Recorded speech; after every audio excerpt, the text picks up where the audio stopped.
Okay, everybody, we're ready to start the Joint Government Ops and Infrastructure and Economic Development Committee meetings to order. The first item is Pledge of Allegiance.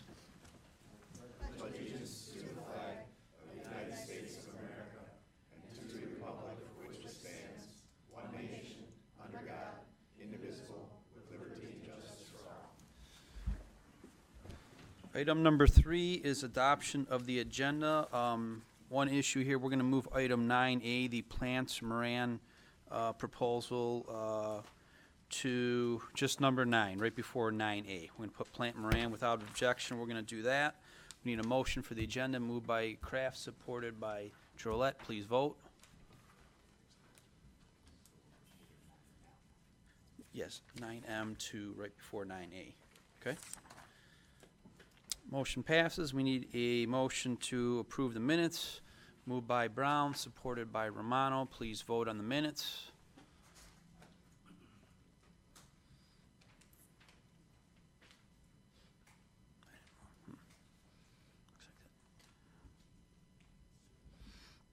Minutes are approved. Public participation. Anyone from the public wish to address this body? Anyone from the public? Third and final time, anyone from the public? Seeing no one from the public, we'll go on to item number 6, appointments. Macomb County Arts Institute Authority. It's an executive appointment with board concurrence, 1 vacancy, a 3-year term to expire on May 30th, 2020. And I believe we have a William Wild in the audience here. William Wood. If you want to come up to the podium, Mr. William Wood, and just tell us a little bit about yourself, that'd be great. William Wild is Mayor Westland. Good afternoon. I will just give you a little history of myself. I was at Interlochen Center for the Arts for 20 years, from 1987 to 2007. After that, I was in Montana at the Performing Arts Center in Billings, Montana. I ran the Performing Arts Center there from 2007 until we moved. My wife is from Michigan, so we moved back to Michigan and are now residing in Chesterfield Township. And I've been 2 years now at the Macomb Center for the Performing Arts as the Director of Cultural Affairs and Community Engagement.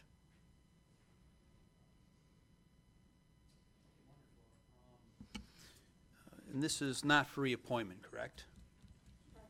It's not for reappointment. Okay.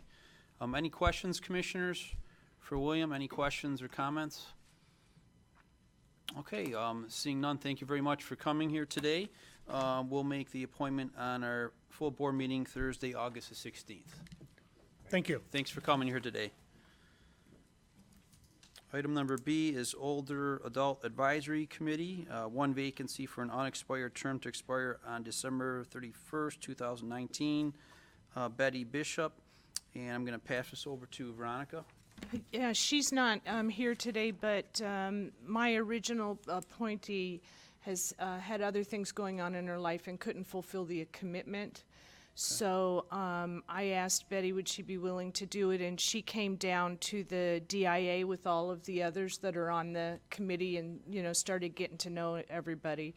And then came back here and gave Patty all her information. So hoping you guys will support that. Right, so Thank she'll you. be the only person that we're voting on Yeah. for Thursday. Okay. Thank you.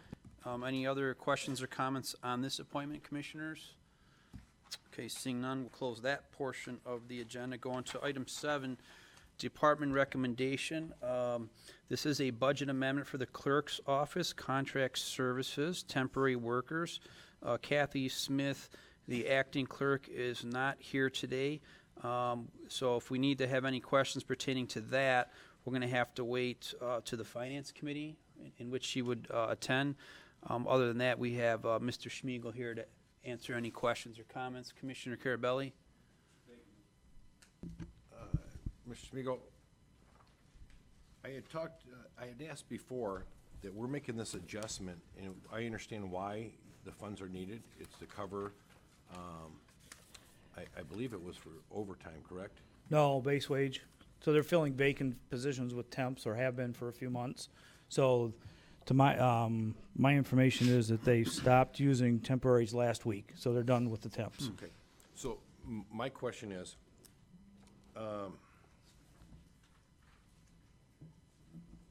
the different departments, obviously, of the clerks, I don't know if this is for the court or if this is This is for clerk. This is the clerk's office. the clerk's stuff. The funds from the employees that were not filled, those were left in there.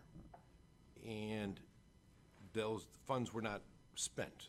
So if I had hypothetically, down to my level, if I had 10 employees and I funded for 10 employees and I only had 5 working all year long, and I had those salaries of those other 5 people in there because we didn't use it, I don't understand why we're making an adjustment. Those funds should be in there already, no?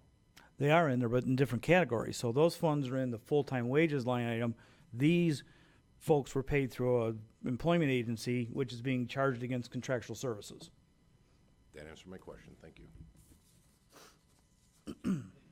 Any other questions for Mr. Schmiegel, commissioners? Seeing none, we do need a motion. Moved by Leonetti, supported by Romano. Please vote.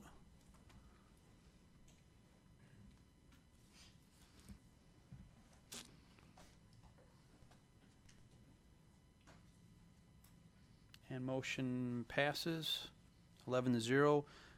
Item number 8, we have 2 proclamations. Need a motion for both of those. Moved by Jorlet, supported by Carabelli, and this is for both proclamations A and B. Please vote.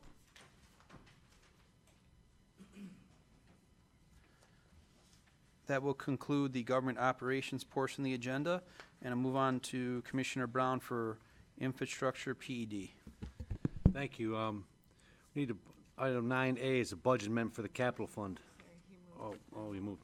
Oh, excuse me. Platt Moran first. Mr. Delden, if you could introduce us, please. Thank you, Commissioner Brown.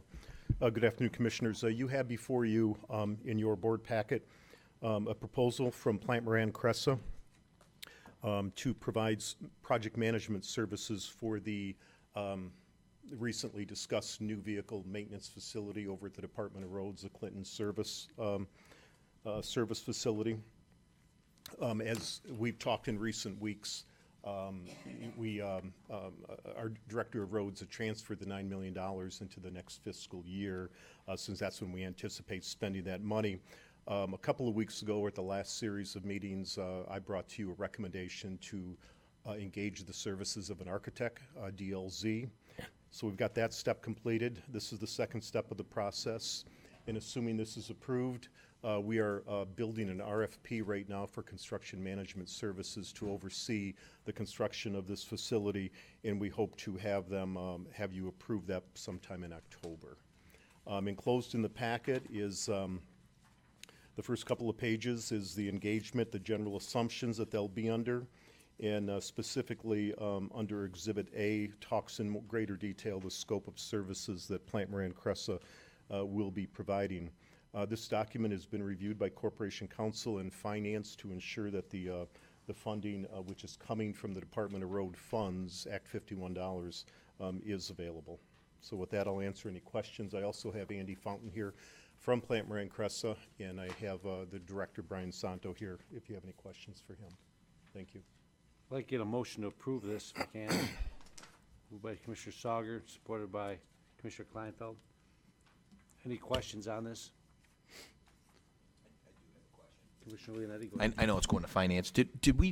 Was there any other agencies looked at, any other entities looked at besides Plant Moran Cressa? You know, we've been in a no. The answer is Okay. no. We've been Okay. in a relationship since 2014 with Plant Moran Cressa, and this is not a real large project, and we just felt that being that they're an established entity here in the county, they know many of our facilities, but more importantly, they develop a good relationship with our construction team, our internal construction team, meaning our building trade staff, our director, Lynn Bricks, and Ben Treppa and others. So it just made sense for us to bring, to continue on with this, Okay. this company here. All right. Thanks for answering the question. Good to see you. Thank you, Mr. Chair. Thank you. All right, very good. Anyone else sounds good with this? Jim? Thank you, Mr. Chair. Quick question. I see it's about $10,000 a month in the contract for the duration of it. I don't recall, because I don't have the contract with me, is that in line with what we were paying on the previous contracts with them? Yes, it's probably a little bit, this is probably a little bit less because it's a smaller Okay, I project. have no further It will questions. require Thank you. fewer people to staff. Okay, thank you.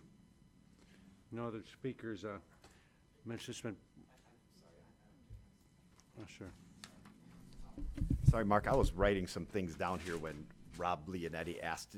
Was the question, was this bid out, or was this RFP? I forgot. No, I we missed. did not do RFPs or RFQs. That was his question? Okay. Yes, it was. And And the answer was no.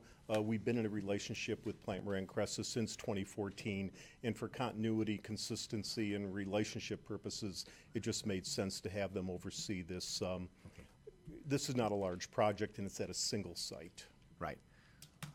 I mean, in general, I tend to agree most of the time with that because I think it makes a big difference for, for continuity. And I mean, it's just takes a lot of expended energy and learning the new process, But at some point, I would just like to see from some of these, people that you've worked with a long time, just to, and I don't want to say this I don't mean it, but the term is to keep everybody honest, right? To Right. throw out an RFP in the future once in a while for these type of things.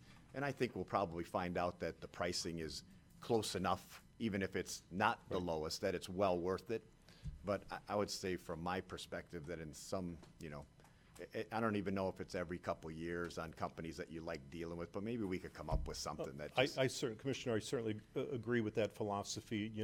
Like the jail project, for example, we just went, even though we've had, an architect here that's been doing work in the county since the late 1960s, and they're still doing work here.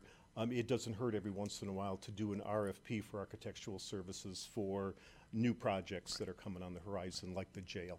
So I do agree with that, with professional, but one of the things though that's unique about dealing with professional services, service organizations, whether it's an architect, whether it's a program manager, whether it's an attorney from a particular firm that we use, one of the most important parts aside of making sure we're getting our dollars worth is the relationship that exists between that professional service organization and the owner, the county in this case. But I do agree with philosophy that periodically we should be looking and see what's out there. And again, it keeps their pencil sharp. Yep, and I agree with you on that. The relationship is beneficial, which is why we don't always have to take the lowest price on things like this, because there is a qualitative amount of money that you can't really see, but is there in someone that you've worked with for a long time. Right. So just a thought of mine. Anyway, thank you.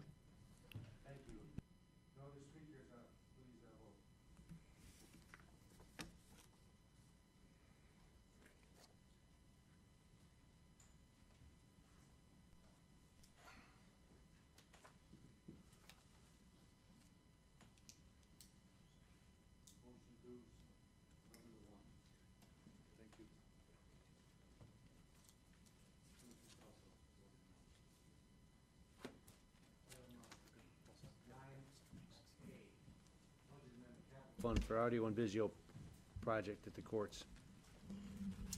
Good afternoon, Commissioners. Good afternoon.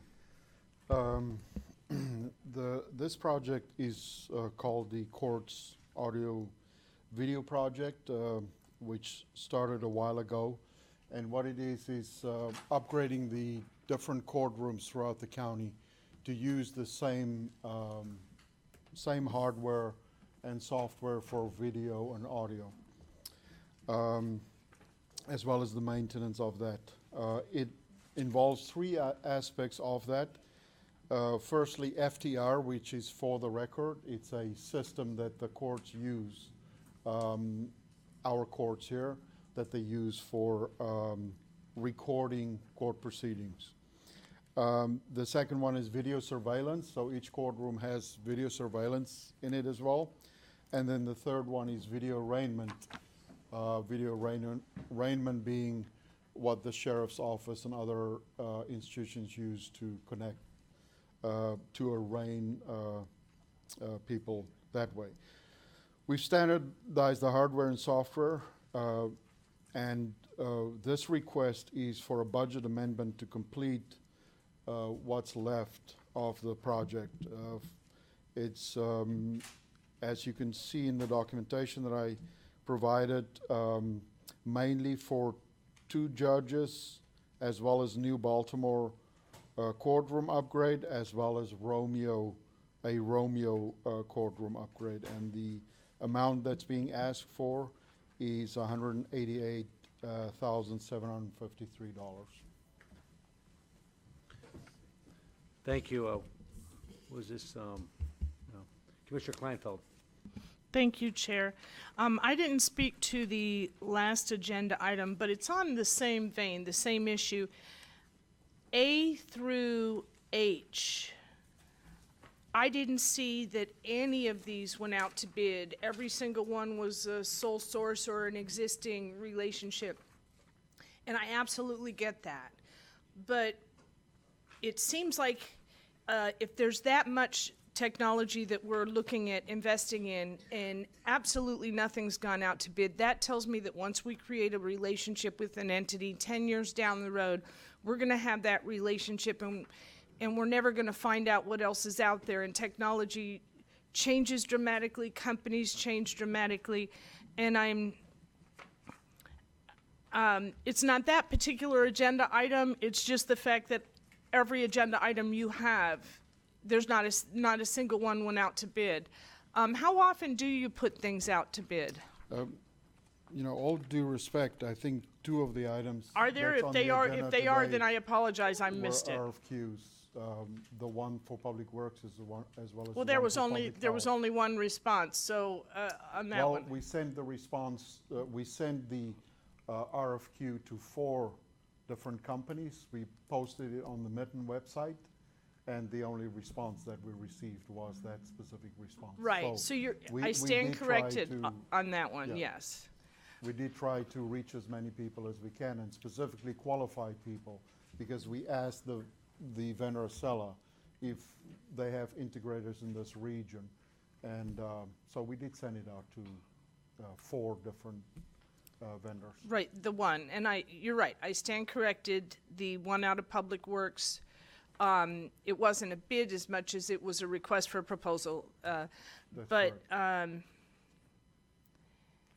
And I completely understand that concern, and obviously from our standpoint, that's something that we would like to do as well, and make sure that we use the best pricing and do go out to bid from time to time.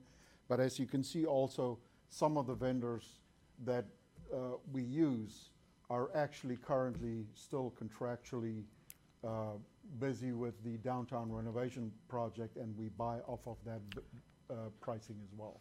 okay, and so my other question is, I know several of these say they were in the 2018 capital outlay budget that was proposed. When we had to, how many of these projects, I don't think you'd know this right off the bat, so I'm not going to expect you to be able to answer this. Maybe it's something we could get an answer to later on. How many of these projects were in the 5-year plan, say 2 or 3 years ago, as opposed to just being in that 2018 plan? Because that is what seemed to change dramatically, which kind of led to this new way of what we were doing things. Do you know how many of these are new additions in 2018 as opposed to were in the original 5-year plan? If you don't have the answer, I wouldn't. Okay. I know that the health project has been in the original plan. The project with Public Works has been partially in the original plan. We really, at that point in time, had no idea with the new administration coming in, what that's going to entail. Right. To be honest with you, we didn't really have that much of an in-depth relationship with Department of Public Works up until that point. With the new administration, we got very involved in that, and that's how this specific project came about. Okay, I guess probably so instead of you having to try to look down and figure all this out, maybe by finance, what I'm looking to find out is how many of these projects were newly injected into the 5-year plan in 2018, and which projects are those? So I don't expect that answer today. That wouldn't be fair. And probably you're not even the one that would necessarily answer that. Thank you, Chair. Commissioner Gillette, you're next. Thank you, Mr. Chair, and thank you, Jaco, for being here. I got two questions, I guess. One is related to the courts. This is probably a zoom out question, and again, maybe Steve or somebody else can answer it better, but is it true that most of the projects related to the courts are funded by the courts through court fees and so forth, or is that just simply a misunderstanding on my part?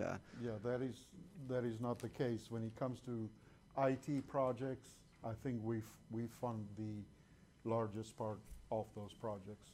Up until now, that has been the case, in my experience. Okay, and then the next question is, the services that you described that would be provided by this contract, are those services that we are currently providing in courts but through a different older system, or are they services are not provided at all currently? If I can give you a bit of history, there was a system in the courts in place called JAVS, J-A-V-S, and probably about 5 years ago, 4 or 5 years ago, that system, I believe that came to the board and that system was bid out. And at that point in time, they found an integrator, which is this integrator, to provide us the FDR system, which is a system that the courts use today. They were not happy with the old system. And with technology changing also to digital, that was at that time a good time to do, to go through that. And they've been our integrator and vendor. It's a local company, a Michigan company, and they've been working on this now since that time on the court environment. Okay, so and then there is one other vendor involved in this, which is the video arraignment, but that's mostly the state of Michigan. The state of Michigan actually provided us a lot of equipment at one point in time for free to put in the video arraignment equipment. But, we are now replacing, that's probably been about 6-7 years ago. So we're replacing some of that equipment. And it's being replaced because it's just not working very well? Not working very well or not compatible anymore with the newer technology. Okay. So the broad answer is it's stuff that we are doing now, but in a way that's not very modern, and it could be, and this is do it better and integrate it with other systems. Thank you very much. Appreciate it. Thank you, Mr. Chair. Thank you, Chairman Smith.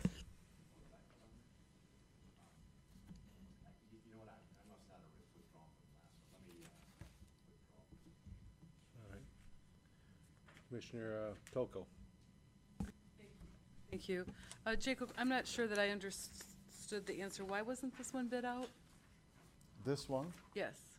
Well, I explained that it was bid out originally. In 14? It was probably around that time, might have been before that. Okay. But the integrator that we've used, this company Genesis, has been the company that's been working on the system for us since that time. They're also the company that support our environment. So all implementations have been done with them.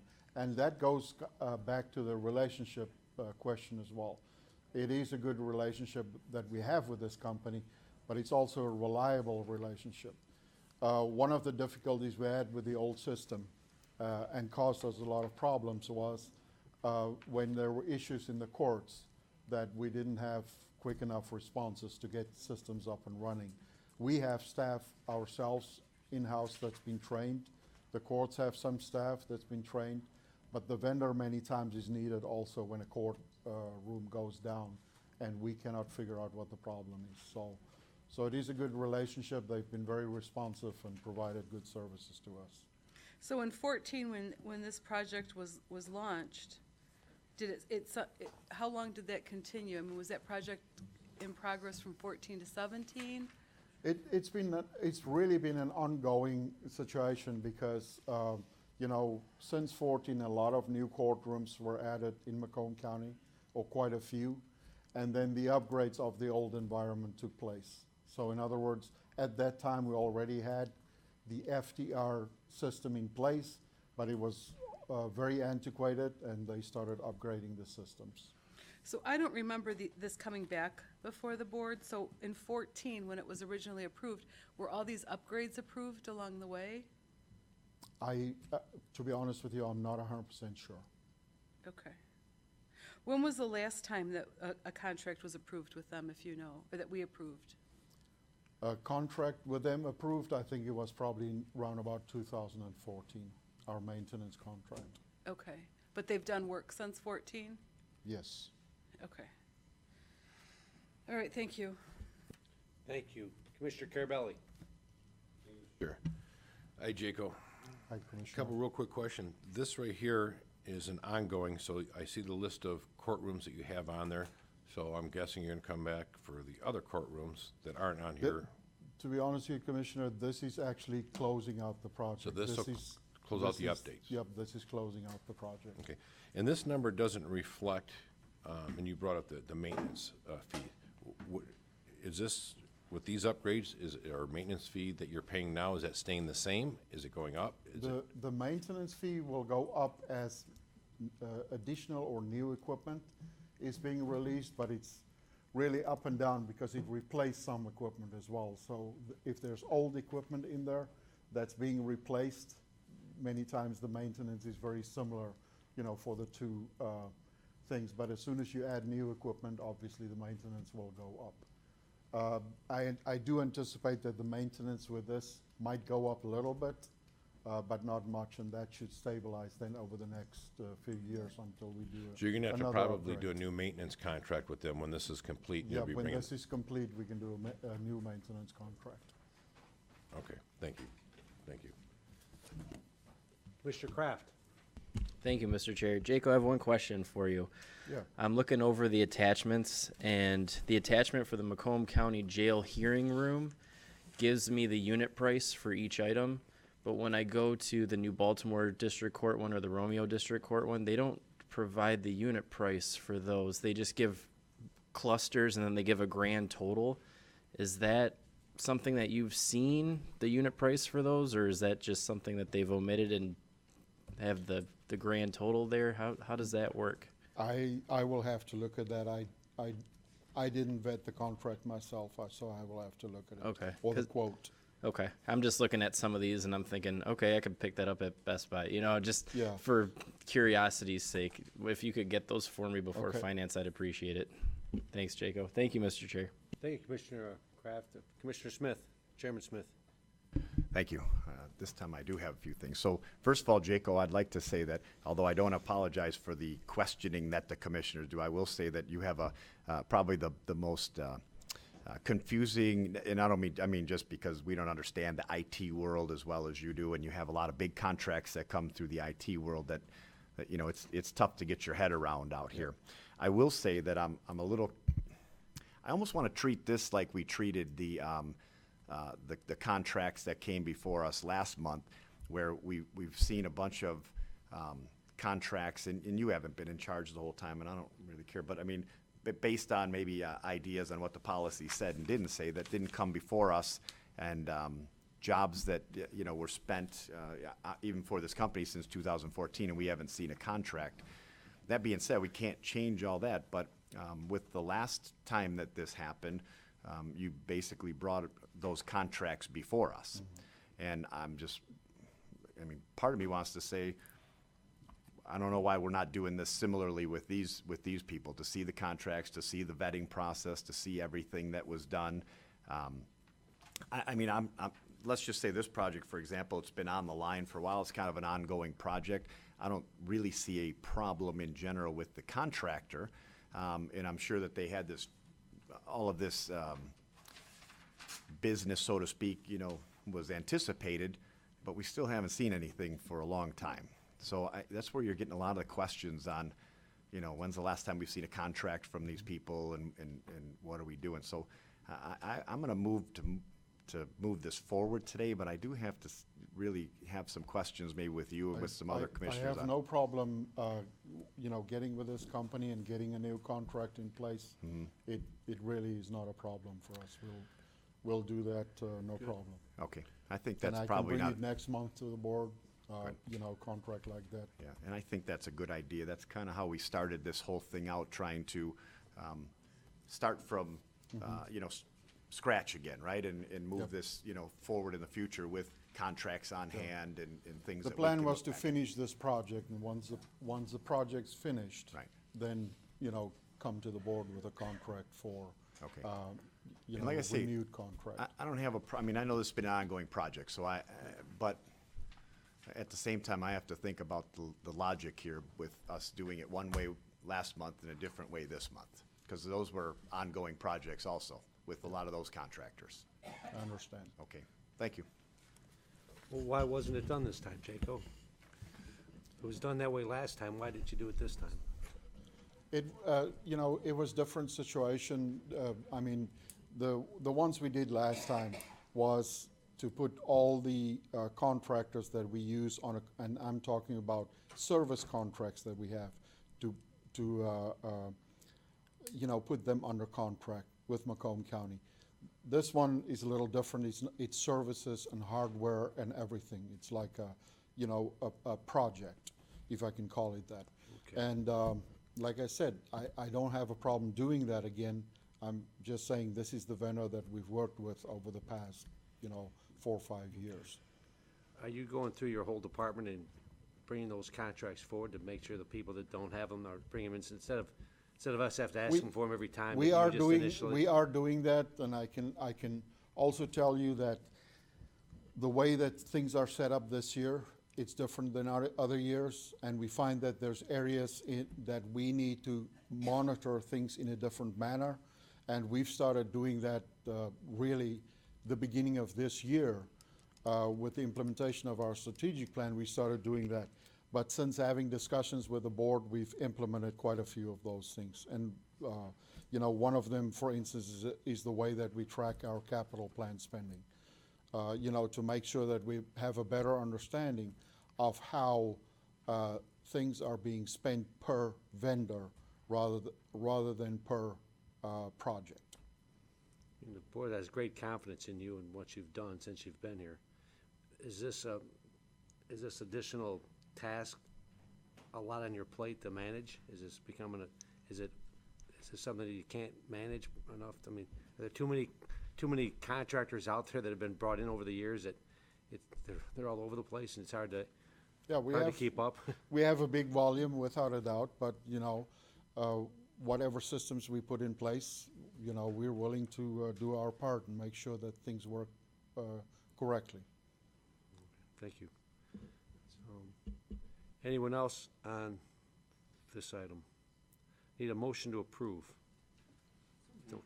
Moved by Commissioner Romano, supported by Commissioner Sauger. Please vote.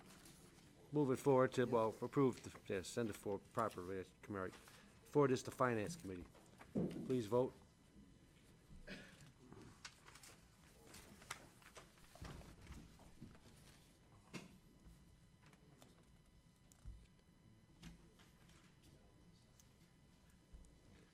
Thank you. This item passes 10-1 with Commissioner Toko voting no.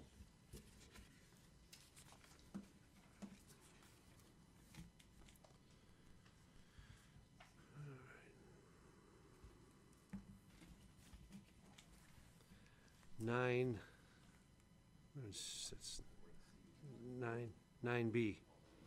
9B, key scan access controls, Old County Building.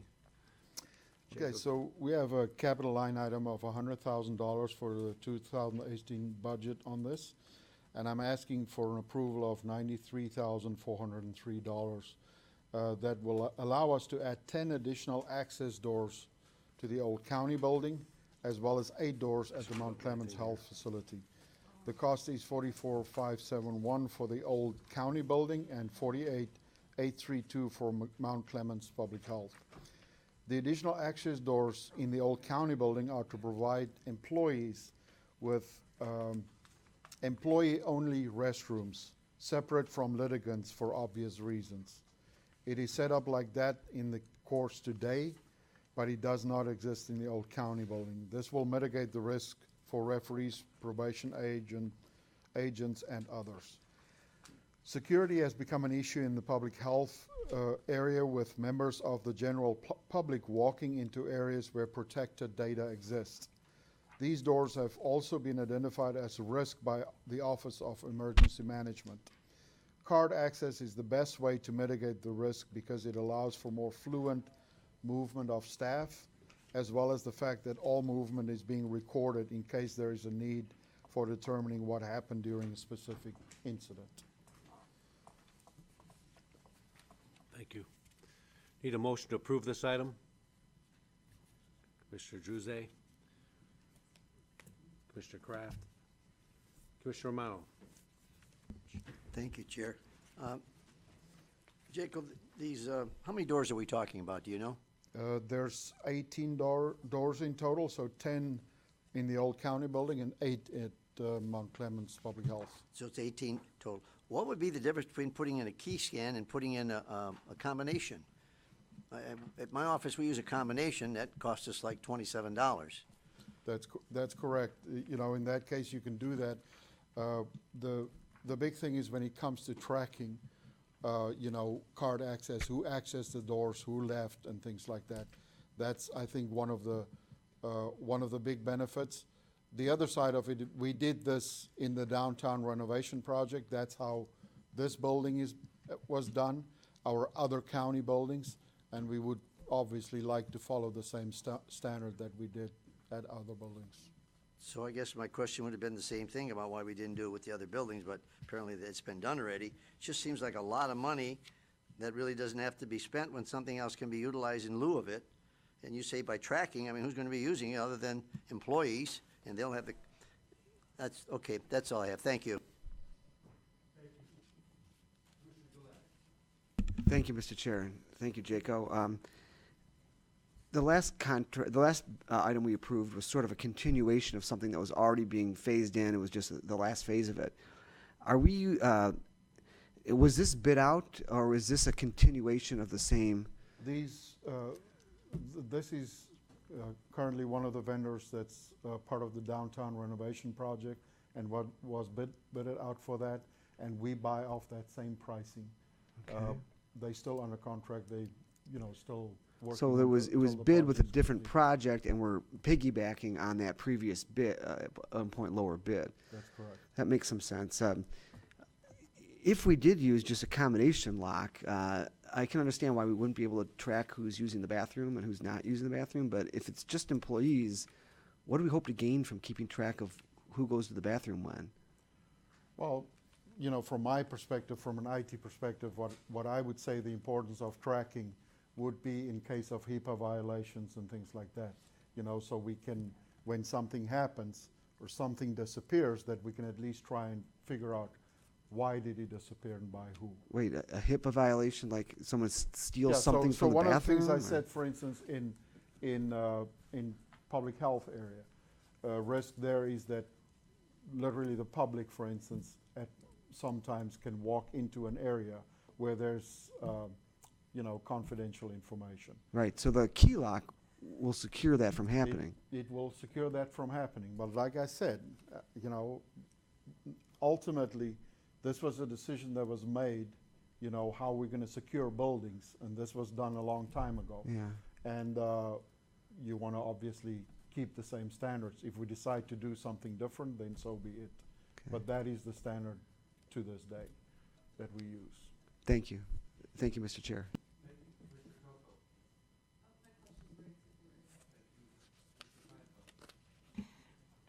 Thank you, Chair. I absolutely understand with coming up with a plan of doing things that are the same. I think I am a little confused why we would view a bathroom the same as we would view getting into the prosecutor's office, so to speak. And under the facts, I am also confused about, because this says, at least the old county building, it's to provide employee-only restrooms. And then the issue is the concern of the general public walking into areas where protected data exists. Are we storing protective data in our employees' in our restrooms? No, I'm saying when somebody works on their desk and somebody walks in there, and you can see, stuff that's just So on their to desk. get to those restrooms, they're walking Yeah, into, the restrooms is separate from that. The restrooms is more a security risk for the personnel. To Okay. have separate restrooms, that's so what I'm saying. can you break that out? Because, In the court's case. how many of these doors are restroom doors as opposed to doors that give them access into employee In areas? the court's case, the doors that they are asking for is specifically for the restrooms. In the Department of Public Health's case, it is specifically to protect data and making sure. Okay. So it's separated like that. Okay, so it's the 8 doors versus the 10. That's correct. Well, it's the 10 doors at the old county building that would be For the for restroom purposes. I absolutely understand you being given a task to do things and do them all exactly the same. But in this particular situation, would you say, I mean, do you have the discussions, maybe with the county exec's office to saying, do we need card read to get into the restroom the same way we do getting into Yeah, so everywhere else? So what I also said there was that is currently how it is implemented in the court building itself. So the court building itself used that, and that's why the courts, they want the same system in the old county building, and that's why it was done like that.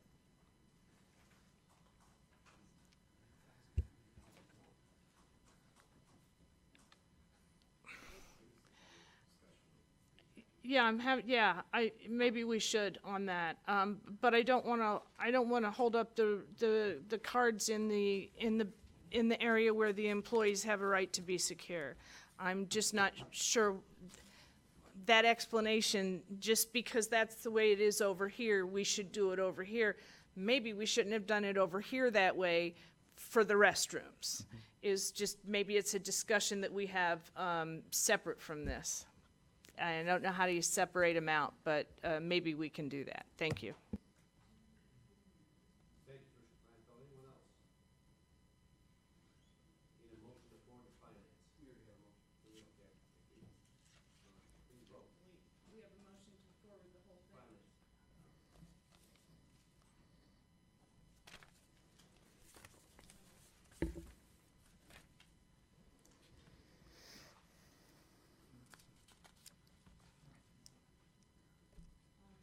So before finance, can we have a discussion somehow or another on that? I don't know, with the county exec's office or with the finance department or somebody.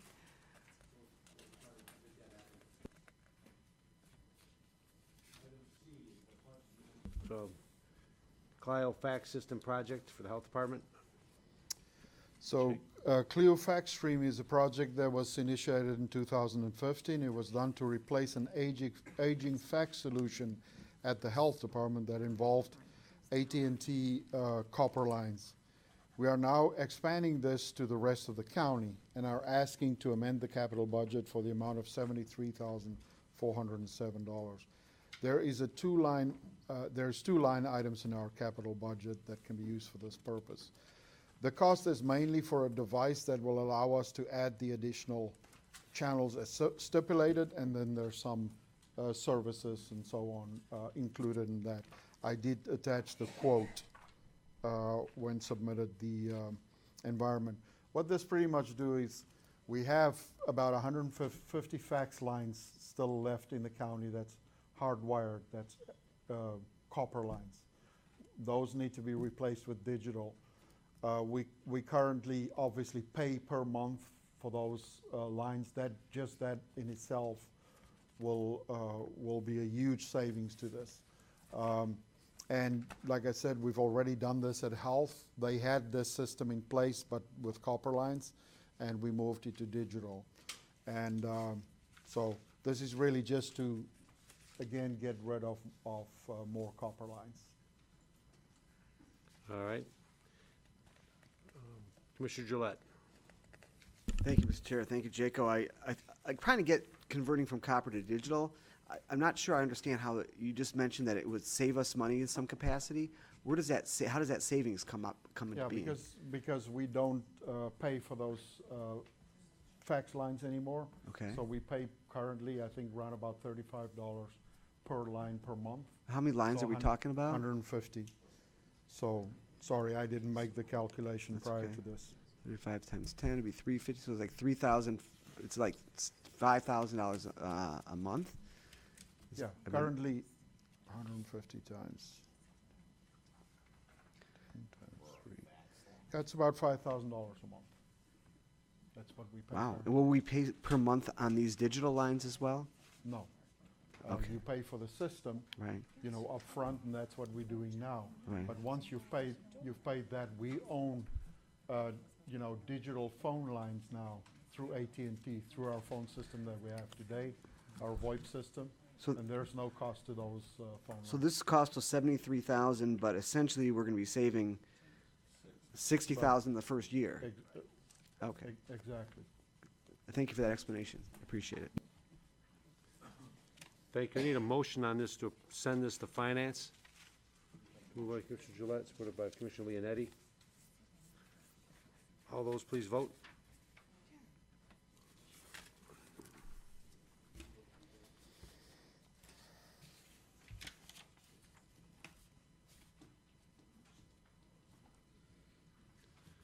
All right.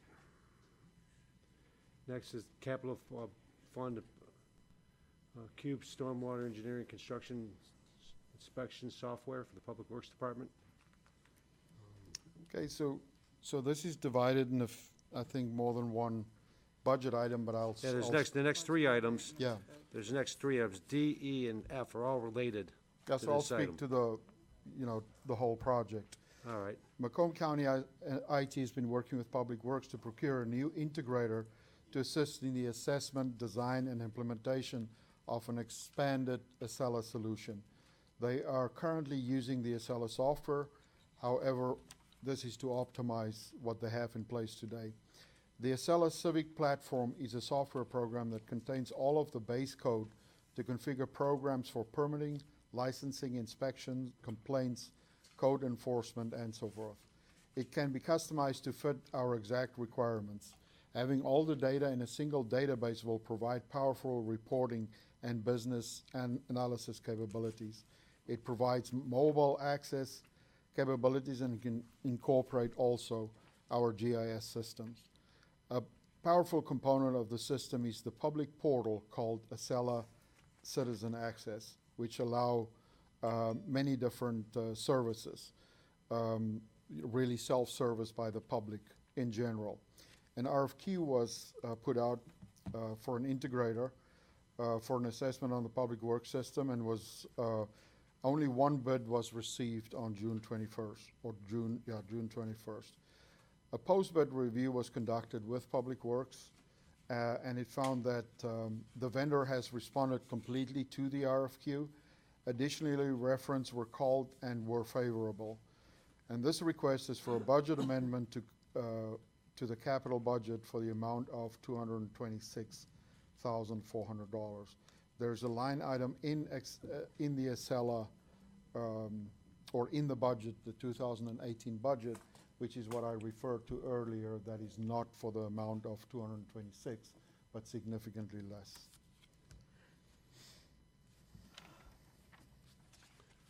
All right. Now those are all part of the D, E, and F that we've approved. They're each So to just- sorry to interrupt. Yes.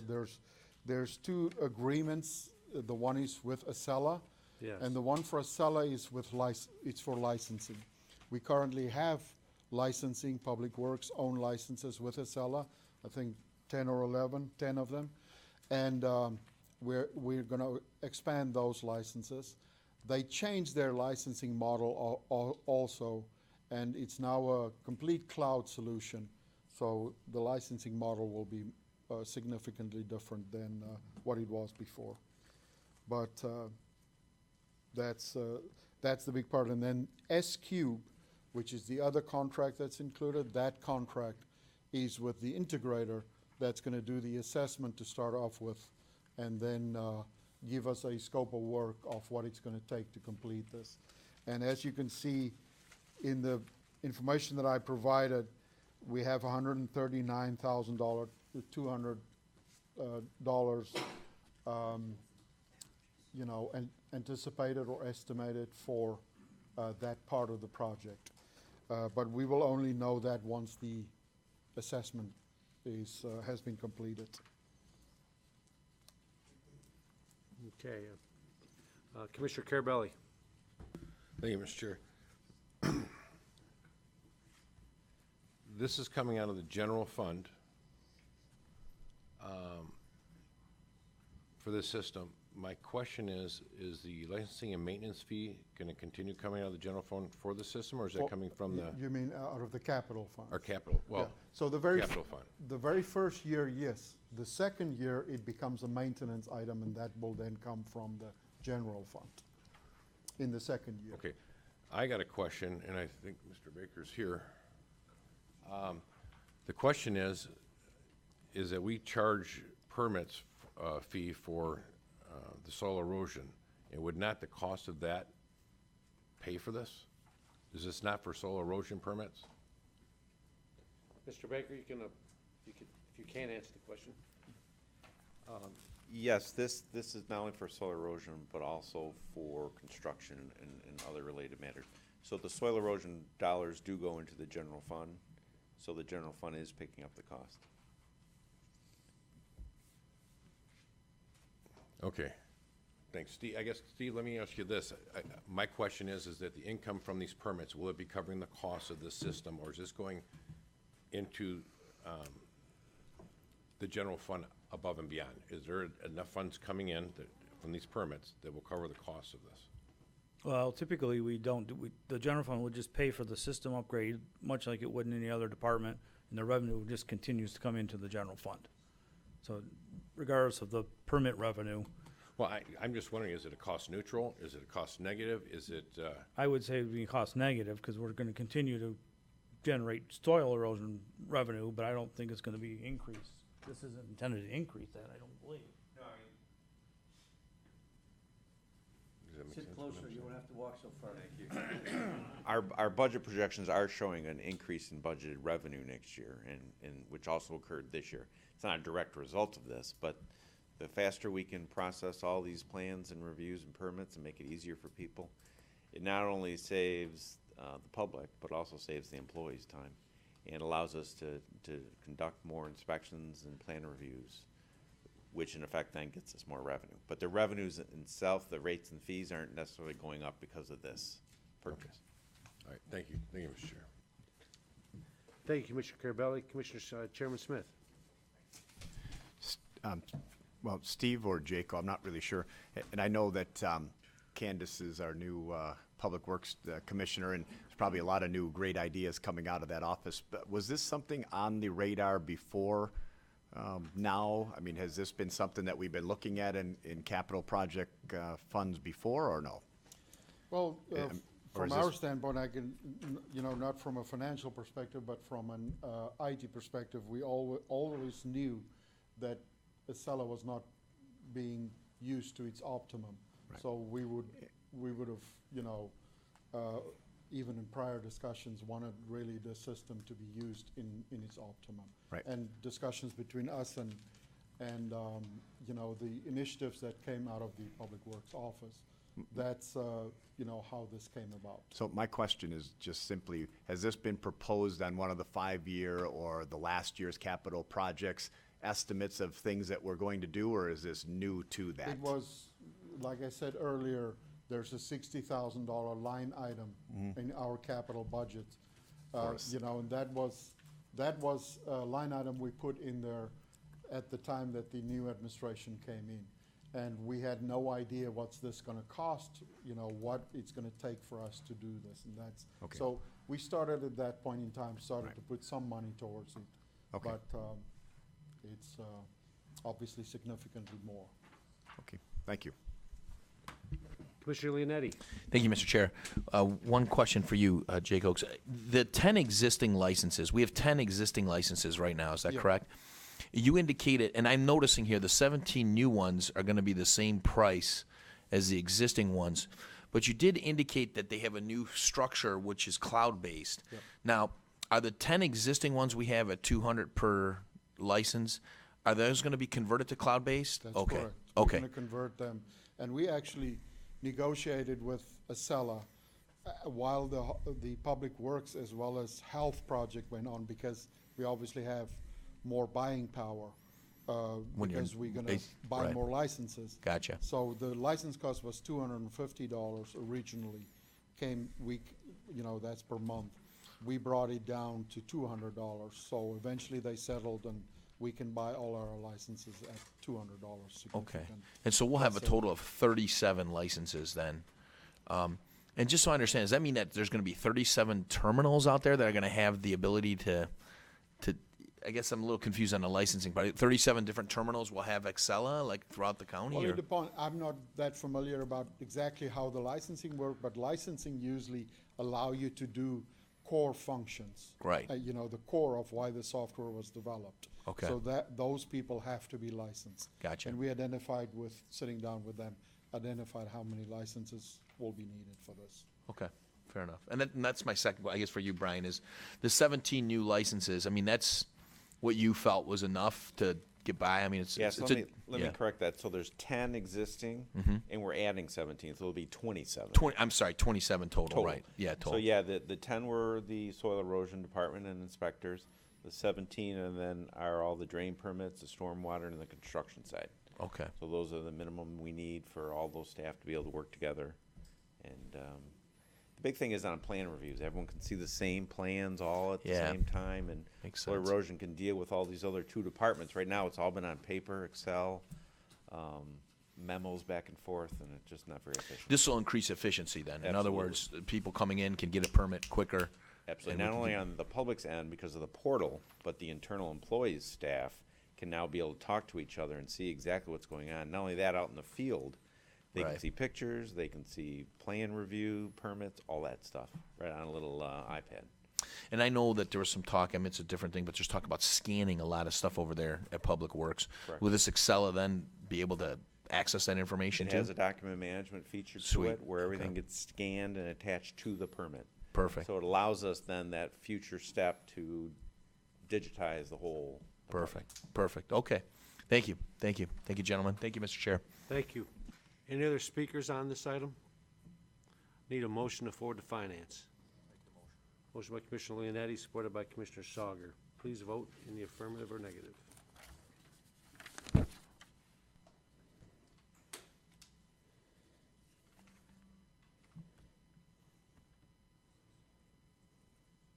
Item passed 12-0. And the addendum with this is item D, or item E, which is part of the same presentation. Need a motion to approve that one as well. Commissioner Dujay, supported by Commissioner Leonetti, please vote on that one, please.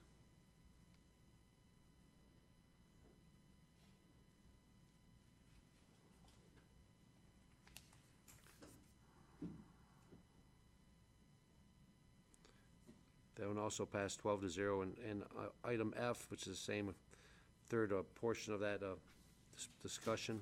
Need a motion to approve that. Motion by Commissioner Leonetti, supported by Commissioner Kraft. Please vote on this one.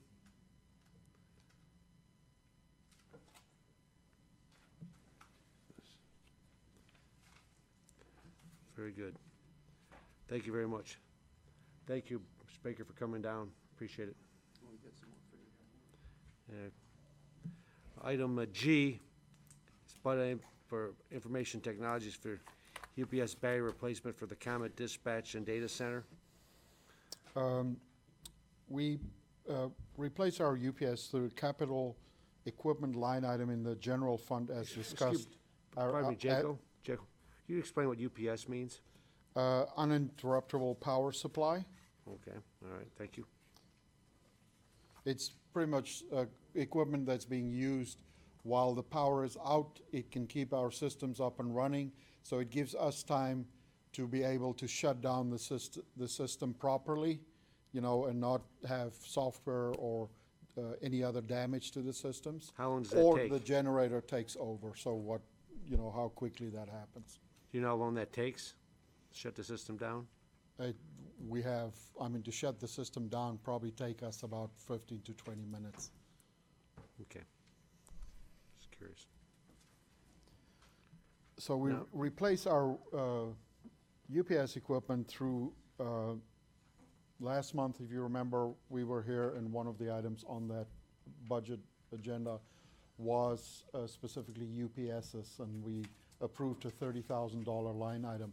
That line item used to be $63,500, but we believe that we should, bring that down. The problem with that is this system is like a system that you will only every 5 years. It's the only really big system like that we have. So every 5 years or so, you have to replace the batteries in the system. And this system was put in 2013 and are now starting that process. And actually, 2 weeks ago, we had our first issue with 3 batteries that went bad on the same day. And the vendor, took a look at it, and their recommendation is that we replace this. Now, from our standpoint, it's something that I would have liked to do next year. Unfortunately, that happened, and we, with that specifically happened, we feel that at this point in time, it would be the best course of action to go ahead and replace the batteries. The replacement of these batteries it's quite a task. If you do 2, 3, 4 at a time, there's, installation of it's not that difficult, but you have to open the system, do stuff like that. But once you take them away, you have to discard the batteries as well. We don't have that capability as a county. So our vendor come in and do that for us.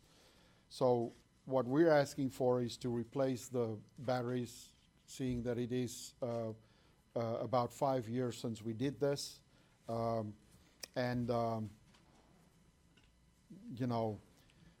That will provide us the ability to have a fresh new system and not have to replace batteries one by one or 2 or 3 as they break. Some of the other importance, or probably the more important part of this, is what these batteries provide is the backup power for our main system at Comtech, which is our data center.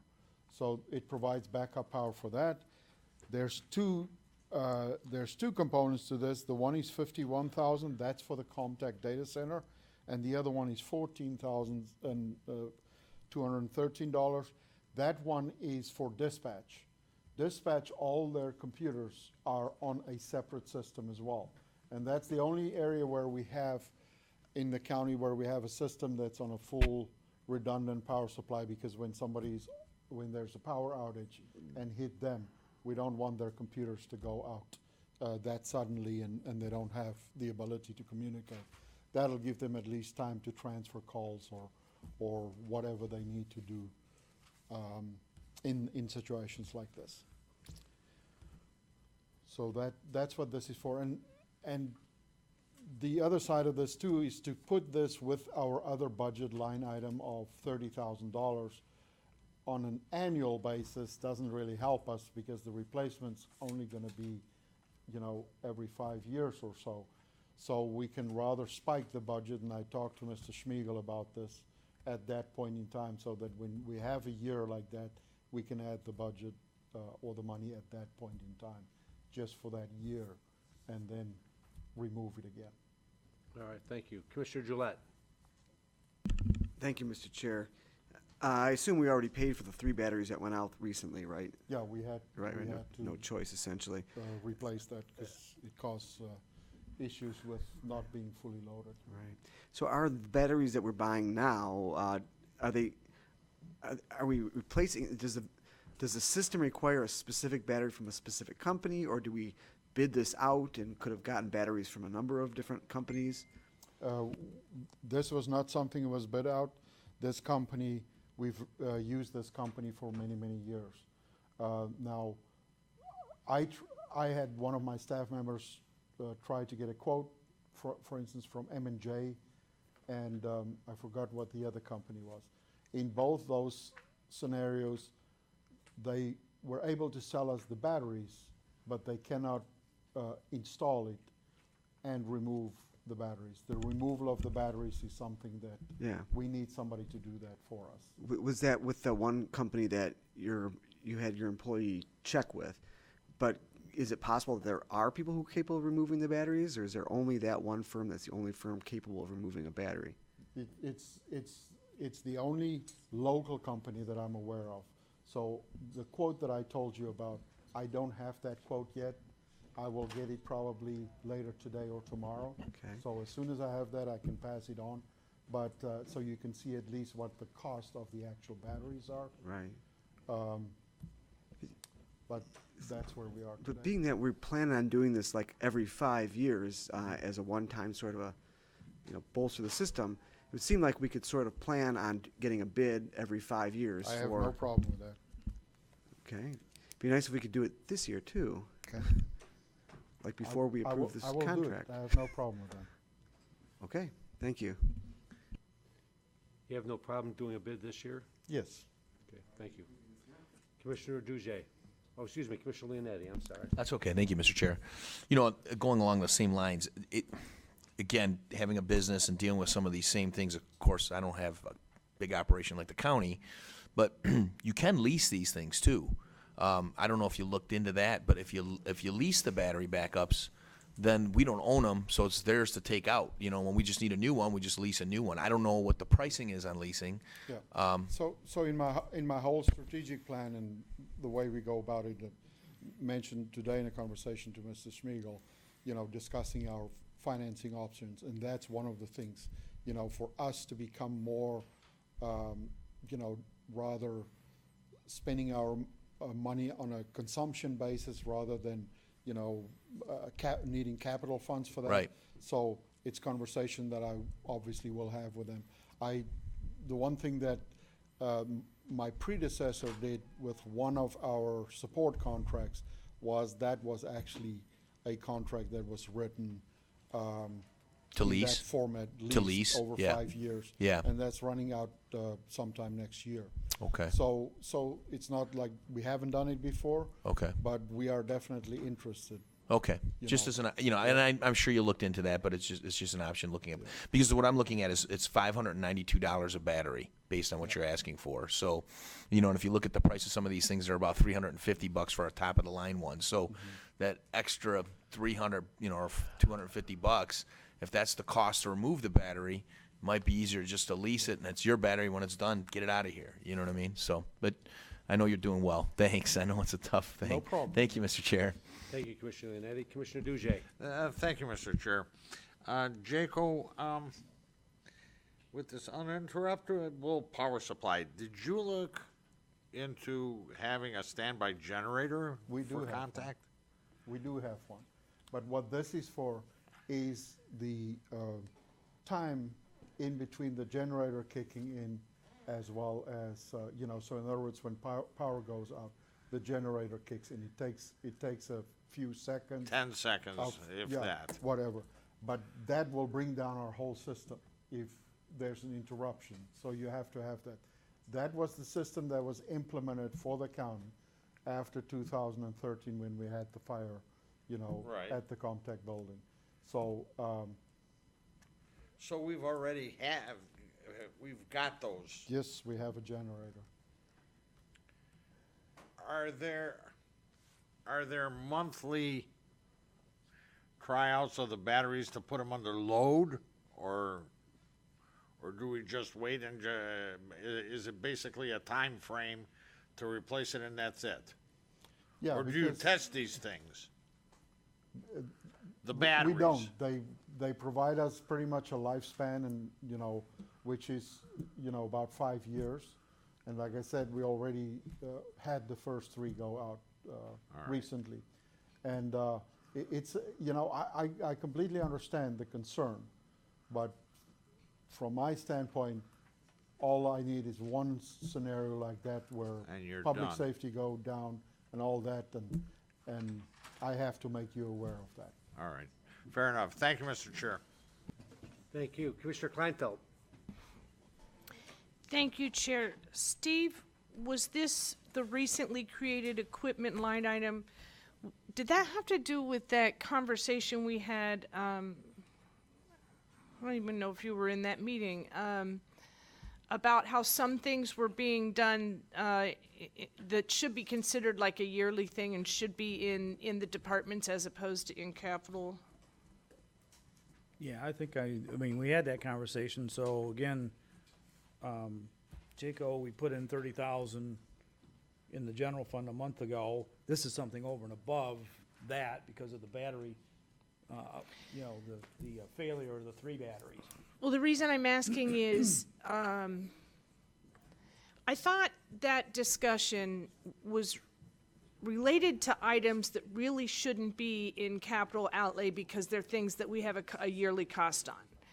And he was saying, this one we have a cost every 5 years. So wouldn't this be in the 5-year capital plan? Isn't this, I mean, remember before we had people in there, and I guess to me, this is the type of thing, you don't have a super spike in your budget once every 5 years, you have it in the 5-year capital plan. I guess my understanding, my feeling on it was, this is something that we need to do at least every 5 years, but on top of that, you may have other power supplies that need to be replaced on an ongoing basis every year. Not the same one every year, but you're gonna have items every year. It seems to me that it's one of those ongoing things that should be in there. Oh, but he was saying it would go up Versus for just the 1 year projects. and then go down for 4 years, because he only needs it every 5 years. Just for this specific this specific. Yeah, for this specific system. I'm trying to keep in the capital projects fund now would be simply either system upgrades, new system purchases, building upgrades, building renovations, that sort of thing. Or And major people. system replacements. And people. What's that? Remember, there were people in there, that last meeting Oh, we yeah, there were talked. people, yeah, there were people in And there. We're trying to get people. all that Okay. cleared out of there, so you just have it could be, a project could be a big system replacement or a hardware Well, replacement. right, because I infrastructure did think of replacement. replacements as part of Yeah. capital outlay. You know that, the sheriff is gonna have to replace this boat for sure in so many years, Mm-hmm. you know. So we only planned 5 years out, but that's where I thought it would be. That, something like that is a big replacement once every 5 years. I guess that was just, and I may be the only one thinking that way, so, it's It just is we just would, the it's just system- we would be anticipating it. We're not just dealing with it as it comes in 5 years. You see what I'm saying? If we had too Yeah, many I things. see where you're coming from, but we account for these kinds of things now in the forecast, the 10-year general fund forecast, so you'll see little blips. But this isn't really, I mean, this is Okay, 60 or 70,000 every 5 years. All right. Versus the big hundreds of thousands, millions of dollars right, all kind right, of things. thank you. Thank you. Commissioner Sauger. I'm just curious, Jacob, how big are these batteries? They are pretty big, I mean, like, heavy, really heavy. I mean, like, Yeah. can they be recharged? Once they go bad, they go bad. I mean, that's what they do continuously, is being recharged. They sit in an array and they're being recharged all the time. So they continuously, stay, and that's why they do perish eventually. You say our batteries can be recharged. Yeah, they can be recharged, but the thing is, they go bad after you've recharged the battery for X amount of time. Okay, I won't hold it up. I just can't decipher. If you got a battery, even you recharge it, it'll last longer than, but these won't, right? They just. Well, after they last 5 about 5 years of, continuous recharge. It's Okay, pretty thank you. significant. Thank you. Any other speakers? Commissioner Smith, Chairman Smith. Thank you. So, Steve, I have a question for you. Just recently, we just went for $1.5 million, right, with IT, and 30,000 of that was for UPS power supply replacement, right? Correct. So, Mike, and I have this this sheet here from what we got from you, and the capital, or the $1.5 million is lumped into just $1.5 million. How would we find out what's been used from the $331,000 for PC replacement, or the $200,000 for web development, or any of that? How, in the line item in the budget, how would we know what out of that $1.5 million has been used so far? Request a I just transaction have detail something from myself or Jaco. And we'd Okay. summarize it. Okay, because I mean, I'll talk with the board more about this, but I mean, I'm sure that, you know, it seems like we should be able to kind of track where, if we put in a total of $1.5 million, and this was, when was it, last month? Last month, yeah. And it was pretty much broken down between all these items, that we would kind of, you know, as things are going, want to see how we're progressing on all of these different things. At least, I don't mean every month, but I mean, to be able to look at it and see we can't do that, right? That's number one. Number two, I think, and it came from Leon, and this is not for you so much as for Jaco, is that there has to be still money left in this. So if something happens to one of these batteries in the meantime, then obviously that either works through here or through emergency, because, you know, we have the ability if something happens in an emergency. But I keep hearing a lot, and I know we're trying to address this, but, well, this is who we've been using, and this is who, you know, works well, and this is, you know, we had, in this case, you had a couple people look at a few others. I mean, I just want to make clear that when Commissioner Drollet talked about this time, that we are actually going to put out something and at least, you know, try to get some bids on this, right, before. Absolutely. So I guess. I said I will do that. No, I know, but your time frame for that probably won't be before the full board meeting, so I think that I'd like to, you know, I'm going to pass on this one at this moment until we get this, knowing that it has to be at least some, I imagine $68 million or $68,000 left in this $1.56 million that we gave in case anything came down in emergency. So I want to point out, we're not trying to ruin the system here, but we have a system that we're trying to get, you know, in place and working on our side too. So I just want to make sure that we did a lot of talking after we decided that, I thought you decided that you were going to get a bid for us. Yes. Okay, thank you. Thank you. There's no other speakers on this. I need a motion to forward to finance. Commissioner Saugers, supported by Commissioner Leonetti. Please put it forward. What? I'm confused after the conversation, so we're not taking action, you're gonna go out for bid, and then you'll come back again? So we don't. The motion after we've got the bids. That's Well, we make it part of the record that he's going out for bids, and we could forward that recommendation that what he's gonna do to finance, right? Yeah. It won't be done before the board meeting, All right. All right, so we'll pull it then, okay. Well, we need a motion to receive and file then. I'll amend my motion. All right, all right. Supported by Drollet. Please make a motion to receive and file. Mr. Chairman. Commissioner Douget? Mr. Chairman, I'm thoroughly confused. This product summary from Lintott Associates says that this pricing and shipping is good until 7/17, for 30 days from 7/17/2018. So if we wait another week, this pricing is no good, and you're going out for a pricing. If we blow up a battery from there, what happens? I have to buy a new one at that time. All right. Thank you, Mr. Chair. Thank you.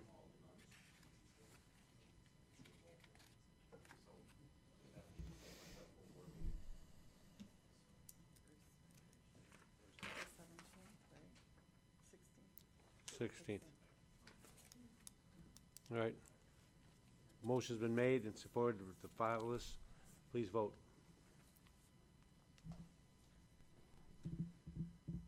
This is a receive and file. We receive and file the report, yes. It says budget amendment. That's Yeah. fine. Well, we, Okay.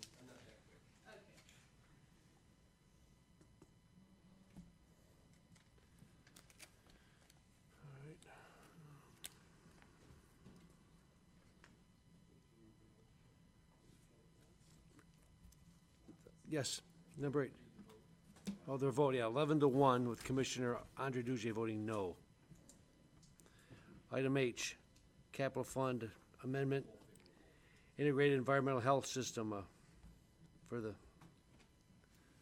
Okay, so Macomb County IT has been working with public health to procure software and an integrator to assist in this project. It was issued with a goal the goal over the next few years is to have a fully integrated environmental health system that will function in an efficient, economical, intelligent manner and promote a paperless environment. The system must include the software and tools needed to comply with federal, state, and county laws and regulations. So this was done, and there's really 3 areas of importance. The first program contains food protection, community health, and shelter areas are managed from both the Mount Clemens and Southwest sites. Community health and safety services involves activities to protect the public. It includes inspections at bathing beaches, public swimming pools, spas, campgrounds, investigations of public health nuisance and disease, subdivision plat review, consultation, and so forth. The second program area consists of waste, water quality, and subdivisions. This program is located at Mount Clemens and includes licensure of food services establishment, routine inspections, and investigation of foodborne illness outbreaks.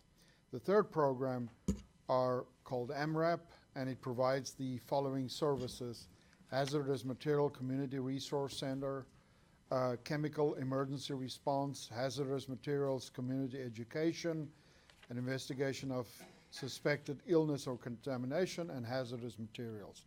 So we received 4 bids. The vetting process included scoring the vendors, and FutureNet was the preferred vendor that used the Acela platform. We've decided early on in the project that Acela is the best platform to move forward, and started our vetting this vendor. Unfortunately, we found issues with the vendor after a long time of going back and forth, and it was mainly financial issues, and decided that we cannot go with this vendor. So we stopped that. At that point in time, we asked Acela if there's any other integrators that can do this job that they know of. And they provided us 2 companies. The one company was S-Cube, which is the same company that did the public works bid, and the other one was Septec. And we went through the process of vetting those 2 companies, and we eventually decided that S-Cube is the preferred vendor. I included a little bit of the numbers there so you can see how that turned out.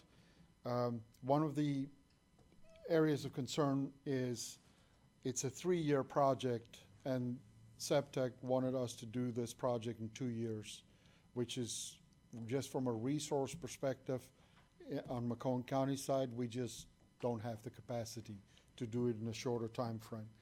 And that's one of the things, but all in all, we were very happy with the S-Cube vendor.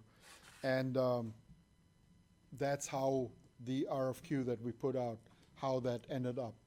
So I'm here today. We made a case for sole source. Obviously, Acela is a long-term standing vendor with Macomb County. S-Cube has just been awarded for public works.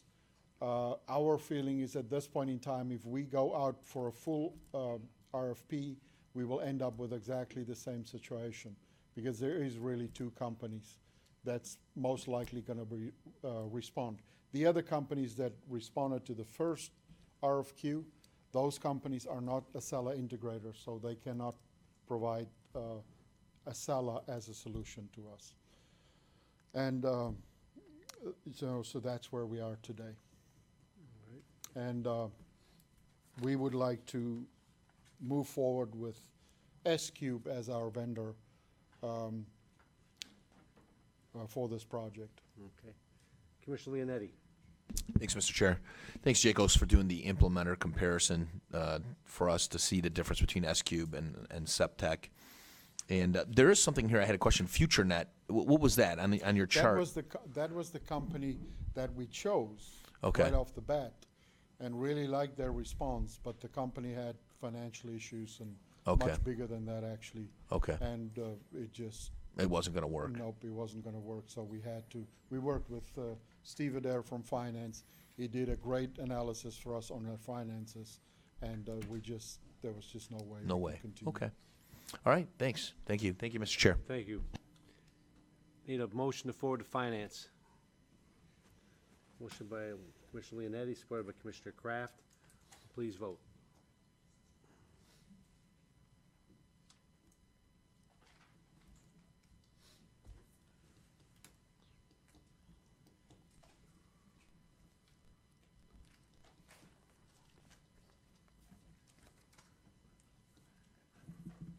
Vote clear to 12-0.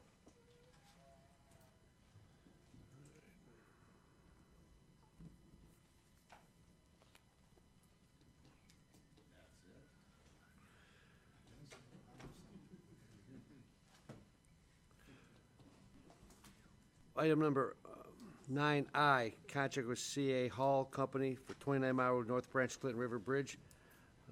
Byron Santo, Brian, come on. Good afternoon, Commissioners.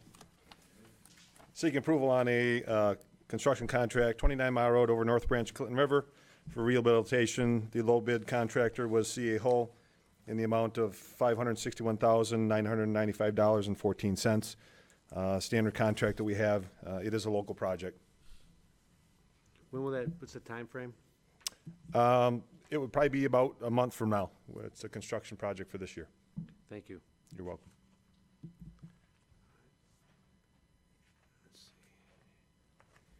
No speakers on this. Can I have a motion to approve? Motion by Commissioner Gillette, supported by Commissioner Romano.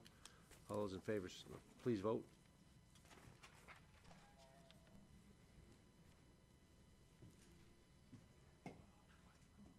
This isn't showing me the votes.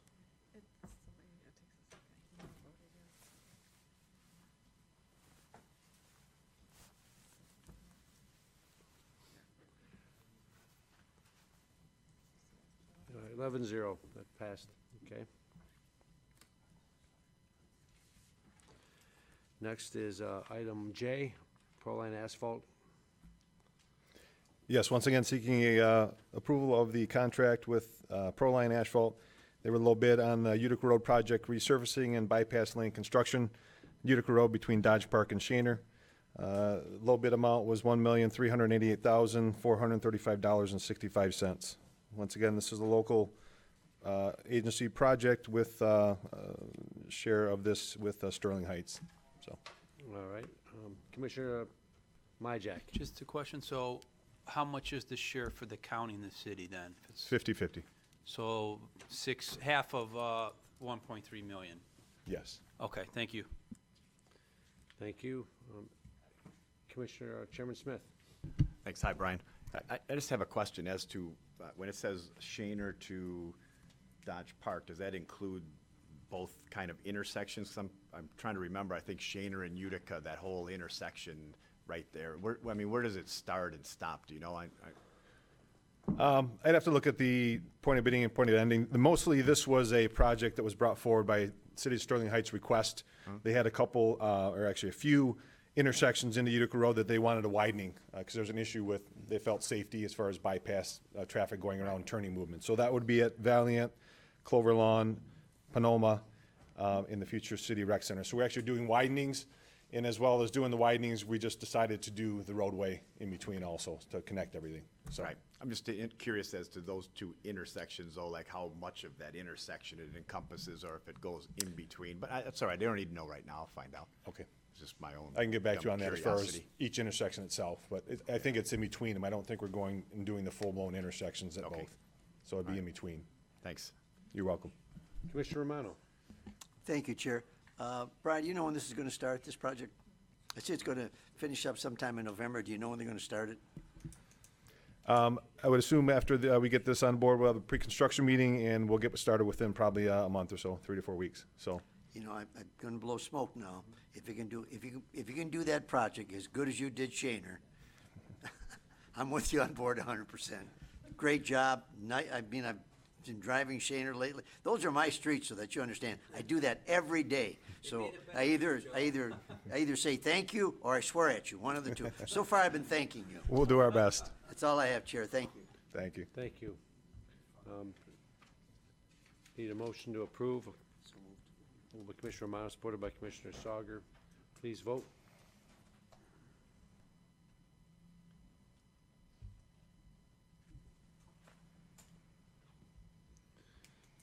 All right. Motion passes 12-0. Item K, cost share agreement with City of Centerline for the Iron Bell Trail Project.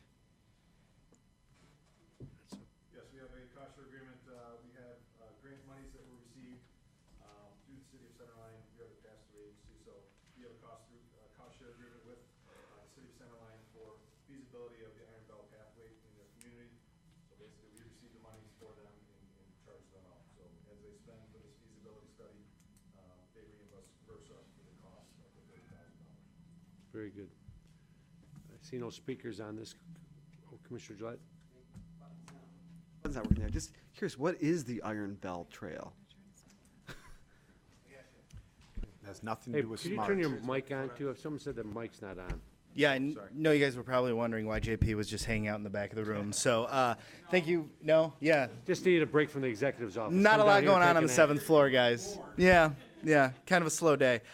So the interesting thing, the Iron Bell Trail is a statewide priority through the governor's office and the Department of Natural Resources, where they are trying to target non-motorized connectivity from Belle Isle all the way up to Iron Mountain. Believe it or not, Macomb County is positioned to be one of the first counties in the entire state of Michigan to have our full connection going from 8 Mile and Van Dyke, where the Connor Creek connector comes up from the city of Detroit. Currently, right now, there are on-road and sidewalk facilities that come up through that southern portion of Warren and stop at Stevens Road. These resources that we were able to bring in through SEMCOG are going to bring in engineering and safety support so that we can plan out a route that will not only meet MDOT standards but fall into the standards and procedural oversight by the Department of Roads. We would have a preferred route that would go then through the city of Centerline and would dovetail into the next request, which is a joint community planning study with Warren and Sterling Heights. If that section is completed, then we will ultimately be able to go all the way up this through Warren, through Centerline, then connecting into the city of Sterling Heights, up through the Dodge Park River Corridor, into Utica, through Riverbends Park, up Ryan Road, and then to the Macomb Orchard Trail and into the connector over at Oakland County. So all of that is in play under the oversight of the Department of Roads and working with the local agencies. $72,000 in total was collected through these grants for SEMCOG, and a tremendous amount of credit goes to Commissioner Carabelli for bringing the clearinghouse to our attention. Okay, well, I think so. So, is it a sidewalk? I mean, what is it? I'm glad that you brought that up. It's a 300-foot wide path. So, yes, it is a bike path, but there's different treatments depending on the environment that you're in. We have some on-street treatments. We also have some sidewalk enhancements that can be done. And through the engineering standards that MDOT has been putting forward, we're working with local road agencies and local communities to scale up what treatments they want depending on the environment. So the Macomb Orchard Trail is a part of it, so it's a traditional bike path. Same thing that goes through Dodge Park and the city of Utica and Riverbends. So it all depends the environment that we're in and what could be built in the public right-of-way. So, what could it be in Centerline? In Centerline, we're looking at a few different options through their Parks and Rec planning process, which we've been facilitating and aiding the city with. We've not only looked at on-street bike facilities, but we've also looked at expanding the sidewalk and also providing some traffic calming elements along M53 and then also some of the residential roads. Will it result in any sort of infringement of automobile traffic on some of those main thoroughfares? I would say absolutely not. Every single thing would be designed to meet all of the traffic standards and would fall under the jurisdiction, whether our Department of Roads or the Michigan Department of Transportation. Okay. Well, thank you. I had no idea. I knew it rang the bell, but I didn't know what the Iron Bell thing was. Pun intended. Yes. We're going to have a yellow Thank stripe you. along the road. You can stay on the, put a stripe, and as long as they stay on the right side of the road and avoid you, they're all right. Okay. I guess. Commissioner Sauger. you don't have too many options coming through center line to put a path. And the people I've been hearing about in there, they're in an uproar where it might go. You gotta expect that. Van Dyke, and then you talk about Lawrence, and then you talk about Lorraine.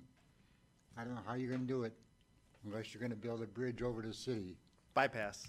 But you got a lot of people are gonna be in uproar. Commissioner Sauger, you bring up an excellent point. As we've been working with the Parks and Recreation Commission in Centerline, also working with Mayor I Benson. haven't heard too much, and I'm on that Parks and Recreation Board. We were at the last 2 meetings. One was a joint meeting with Mayor Benson and City Council. That was in early June, I think we held that one. But nothing was stamped yet, it's just proposals. Absolutely not. This would be able to do the community outreach and engagement where we would bring in contractors that would not only engage the public, but more importantly, provide a community-driven solution. We're not going to shoehorn anything, and frankly, as we go through this exercise, safety and community connectivity is going to be the driving force in it. Good luck. Thank you. Commissioner Sargent, I'm confident with you leading the way down there. You bring everyone to bat. You bring Okay. You'll calm the waters with your demeanor. Thank you. Anybody else on this subject? Need a motion to approve. Go Commissioner Duje. Thanks. Just a quick question. Have you guys talked to Edgar Rinke? Was The Edgar auto Rinke dealer went bananas when owner? when there was an idea of bike paths up and down Van Dyke? He's still doing bananas. Well, okay. That's the one you're going. That's going to be the nut to crack, I think. Thank you. Commissioner Gillette.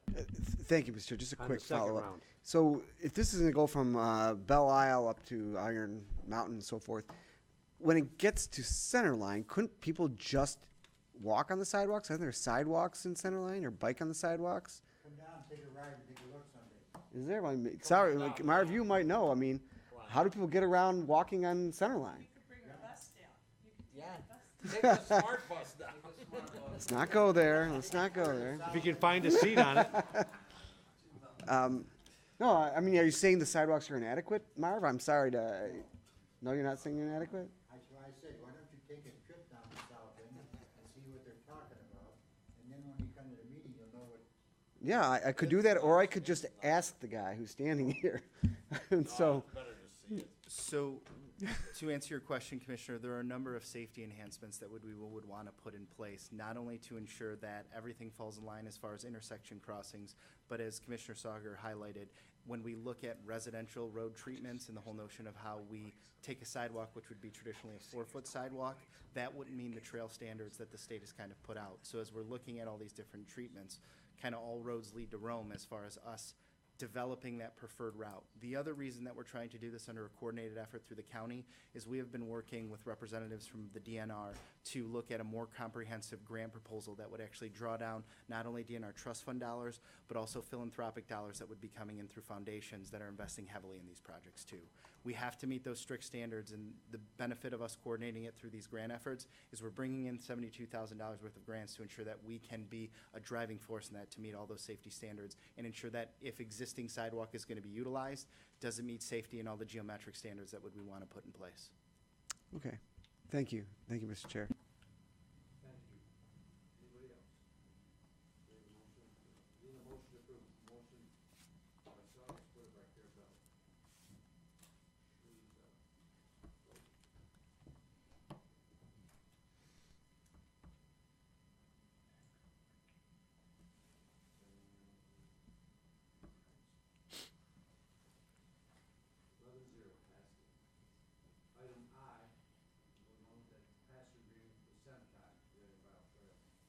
Motion on that. Motion by Chair Bell, supported by Sauger. There's no need for discussion, I don't think. Please vote.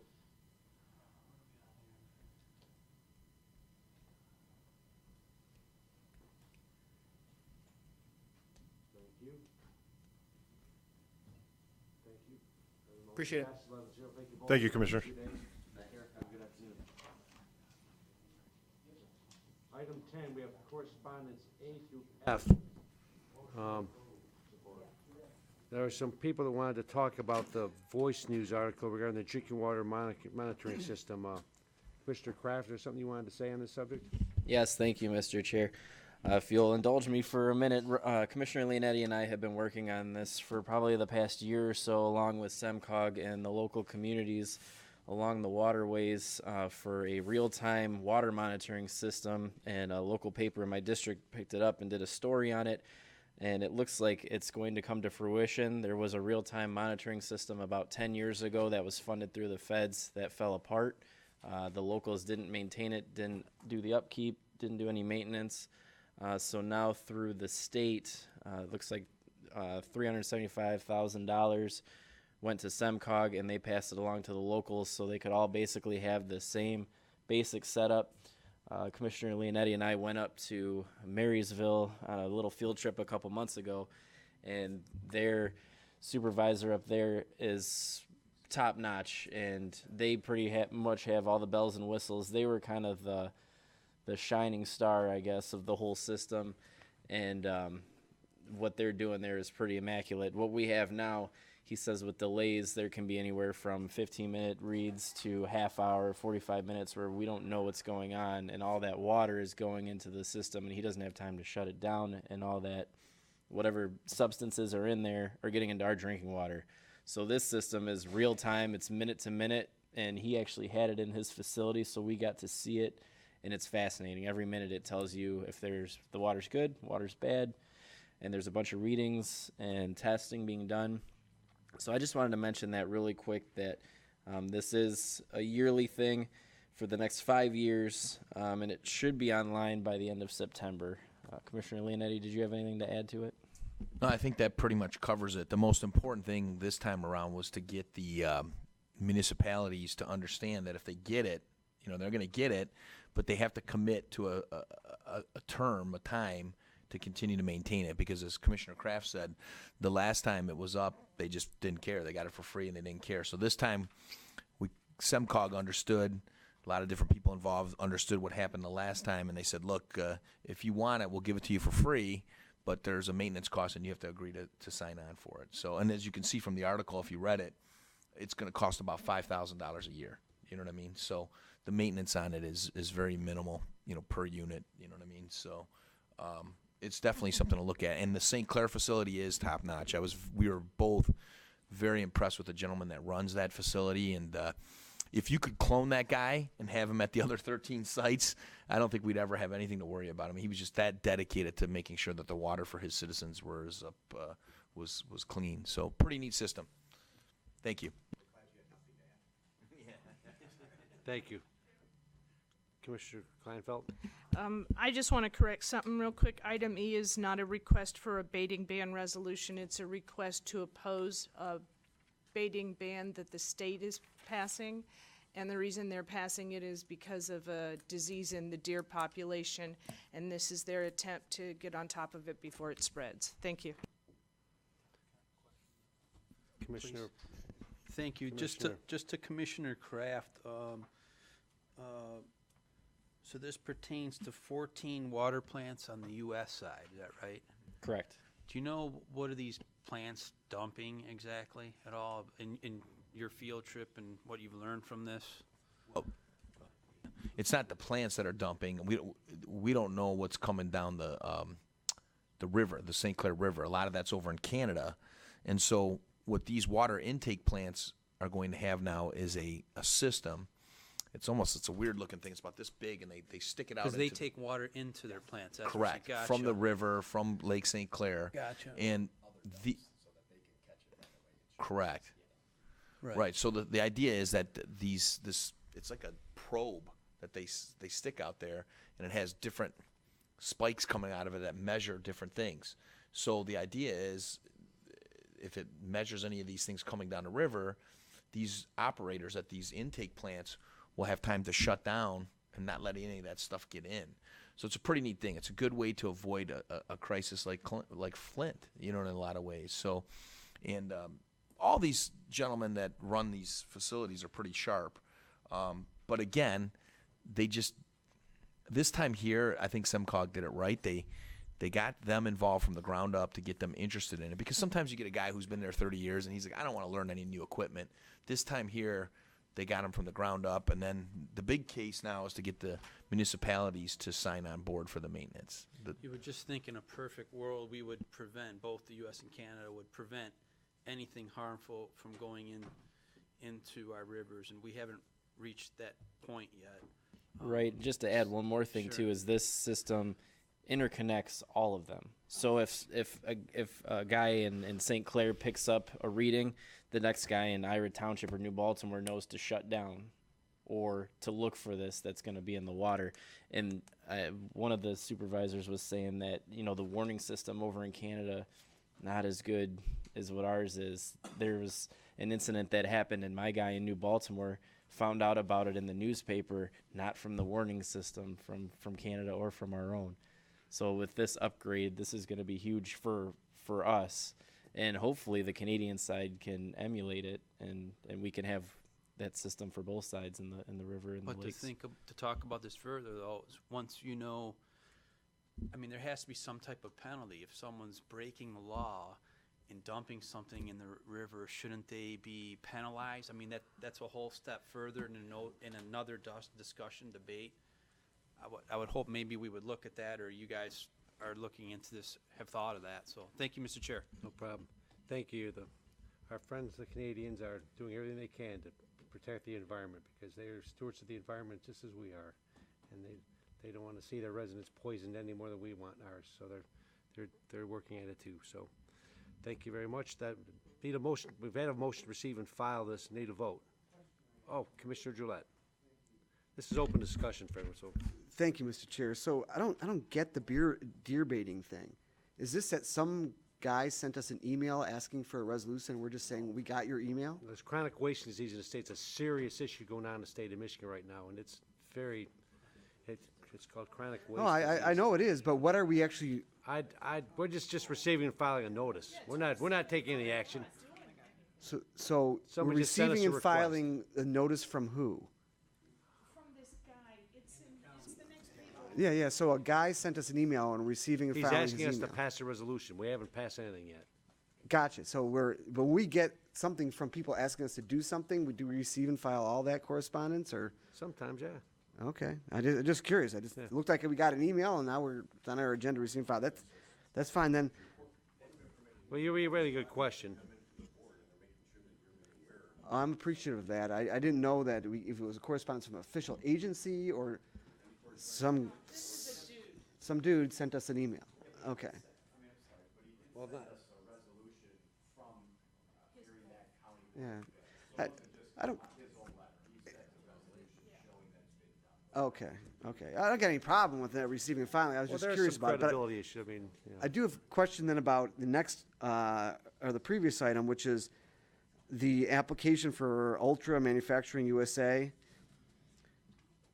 A notice, we're just getting it because they're having a public hearing and they're required to notice us. Yes. That's it, okay, thank you They're very much. required. That's all I need to know, thank you. I get notices, well, anyway, thank you. Oh, I'll tell you in a minute. All right, need a motion, please vote to receive and file the correspondence.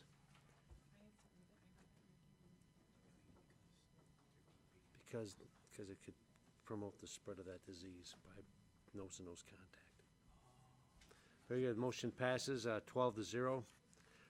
Item 11 is closed session, purpose of scheduling pending litigation. Need a motion to go into. That's a new. All right, we have to discuss purpose of discussing Preston versus the county sheriff, Malik Jeter, and the estate of Andrew Jester versus the sheriff, Hannah and Nematotis, Resky and versus the county, Randazzo, Nicholas versus the clerk.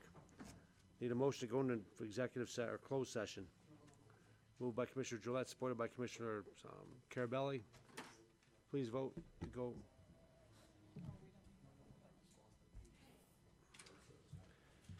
Very good, motion passes.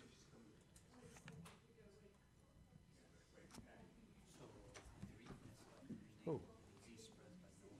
Possibly. We have- We're just trying to, yeah, want people, yeah, little mass.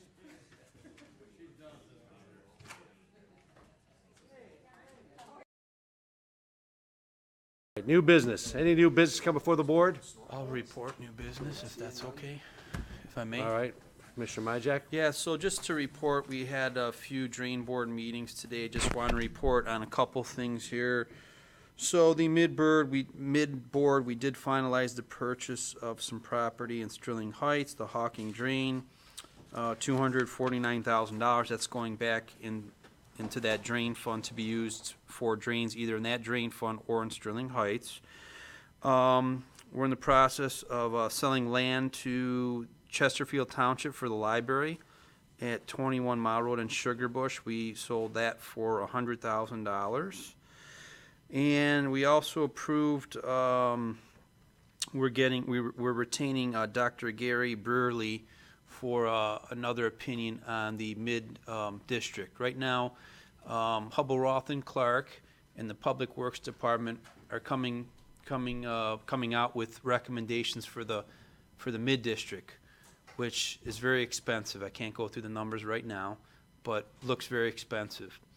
And so Public Works Commissioner Candace Miller wants to get, I'll use her words, an independent forensic analysis from somebody outside the area. You know, and this gentleman, this professor is pretty bright, has amazing credentials, and potentially we'll see, he's going to come back with a recommendation in 60 days.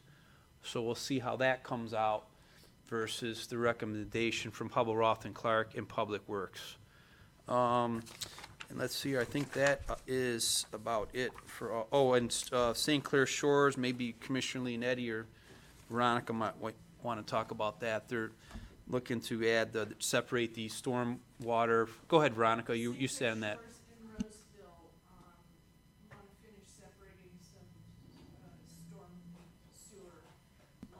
In order to do it, they need another line, which is a line down Frazo. So Right.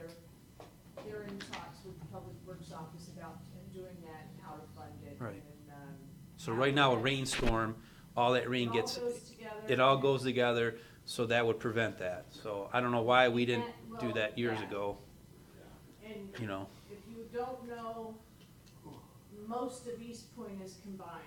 That's a more impossible task, but she said if we can do this, that she's gonna approach East Point to try to come up with, I mean, this is a 10-year plan. You gotta start somewhere. We couldn't do a 10-year plan in East Point, you'd have to do like a 50-year plan, because the cost is astronomical. Right. Close to $1 billion. So thank you, and that's all I have to report on that, Mr. Chair. Thank you very much for that report. Any other new business? Mr. Chair Smith? Thank you. Two things. First, I just want to point out that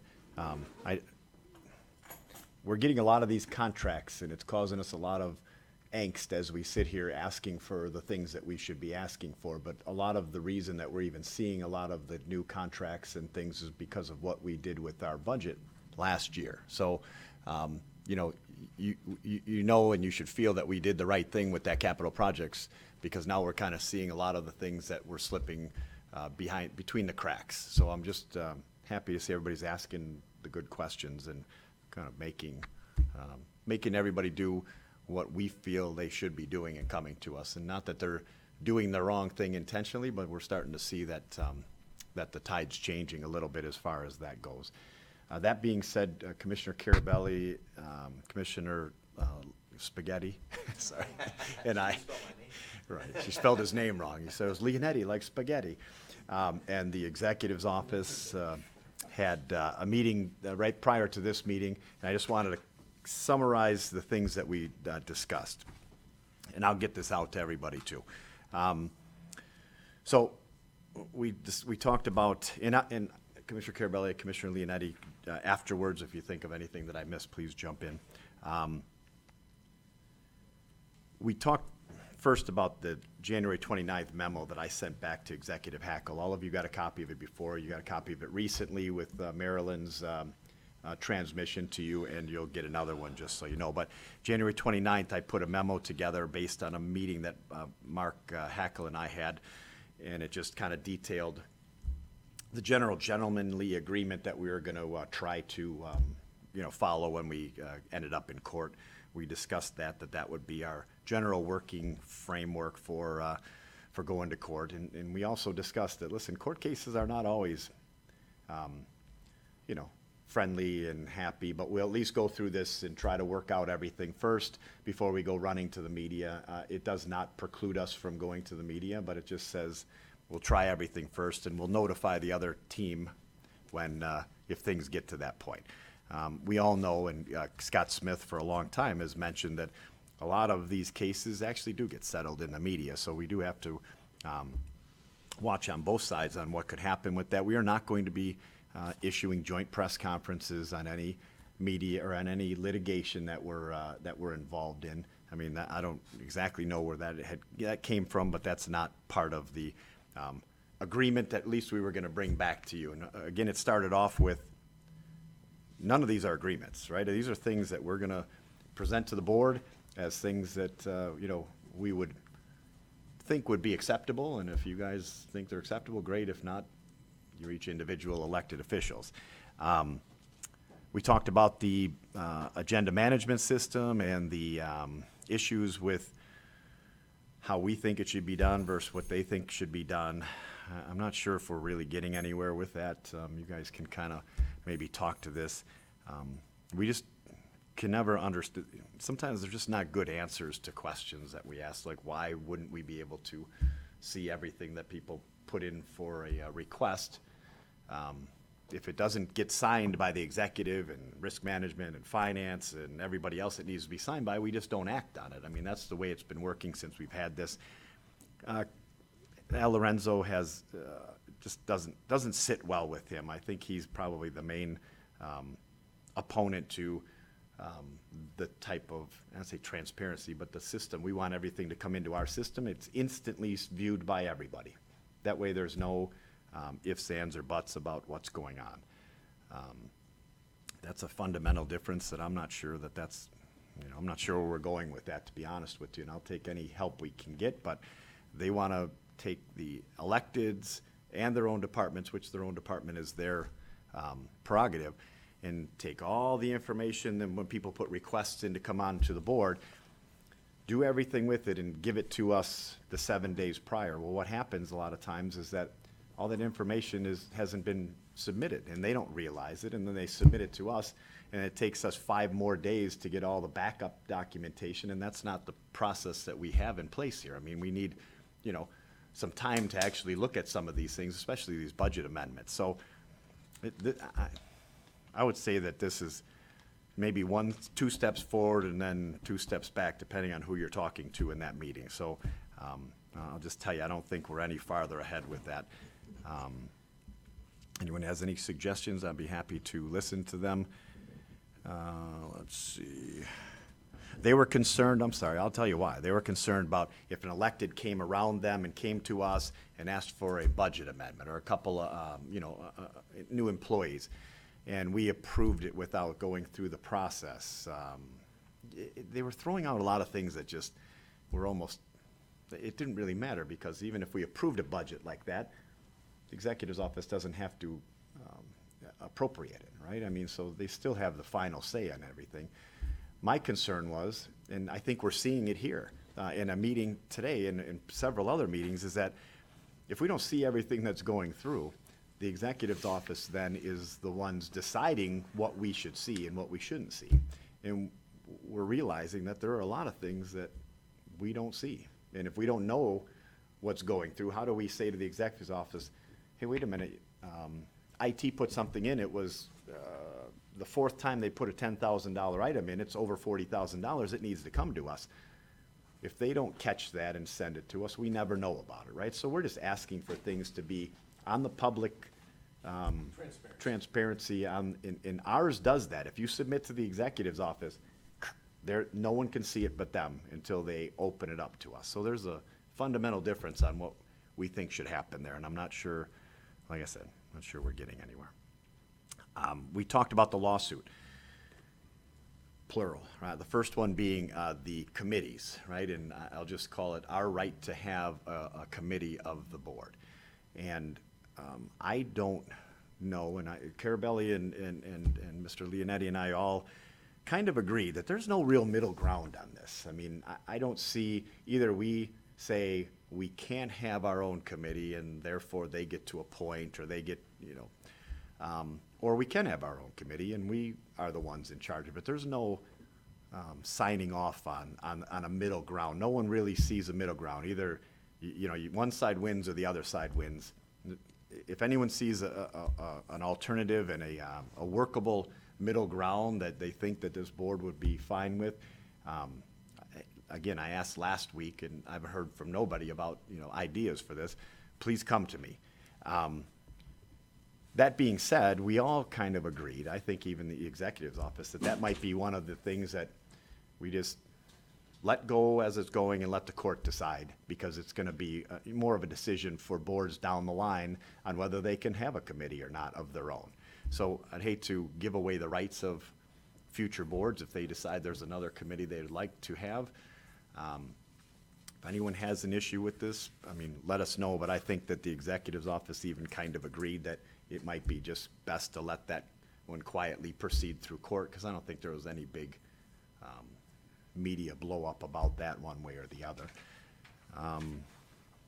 There was some discussion over IFAS and the read-only access, and quite honestly, a lot of these issues that we're seeing right now would have been addressed years ago had we had access to all of that.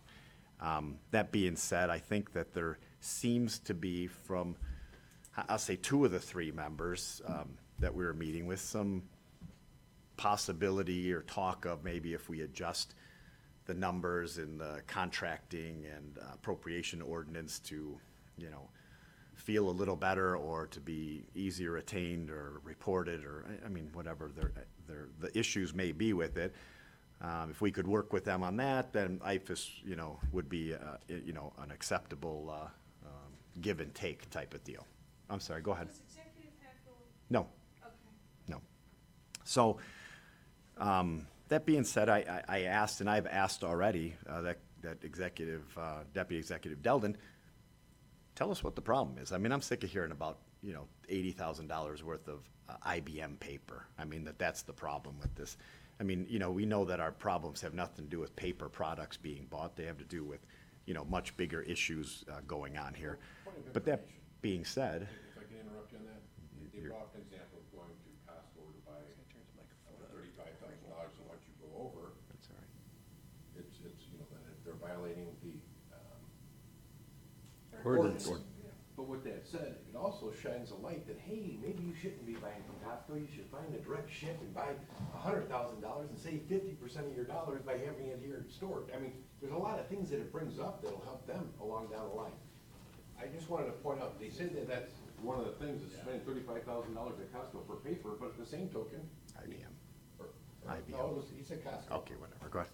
Didn't you say Costco? Yeah, and, to follow along with what Commissioner Carabelli's saying, we tried to explain to them, if we have read-only to IFAS, it's different eyes looking at it. It helps. It gives a balance. I brought up the whole Mad Hatter. If you remember when IT was here and we had this Mad Hatter contractor, this person's been around here for 5 years. Who knows what they've done, how much they've charged. We have no basis. And luckily we said this time, look, we're not going to do a 5-year contract with Mad Hatter. We're going to do a 1.5 years. So in a year we can see exactly what they've done. So I really don't see what the beef is on letting more eyes at least see the information. Doesn't mean we're going to dictate or anything like that, but at least to see the information. And I don't want to step on you, Bob, but I think, like you said, 2 out of 3 kind of see it that way, and there might be some room on that complaint to resolve it in the legal sense. Great. So I'd say there's some possibility that we might be coming back at some point to discuss some type of settlement on the on our counterclaim, which makes sense. And anyway, we'll see how that goes. But actually, nothing at this point.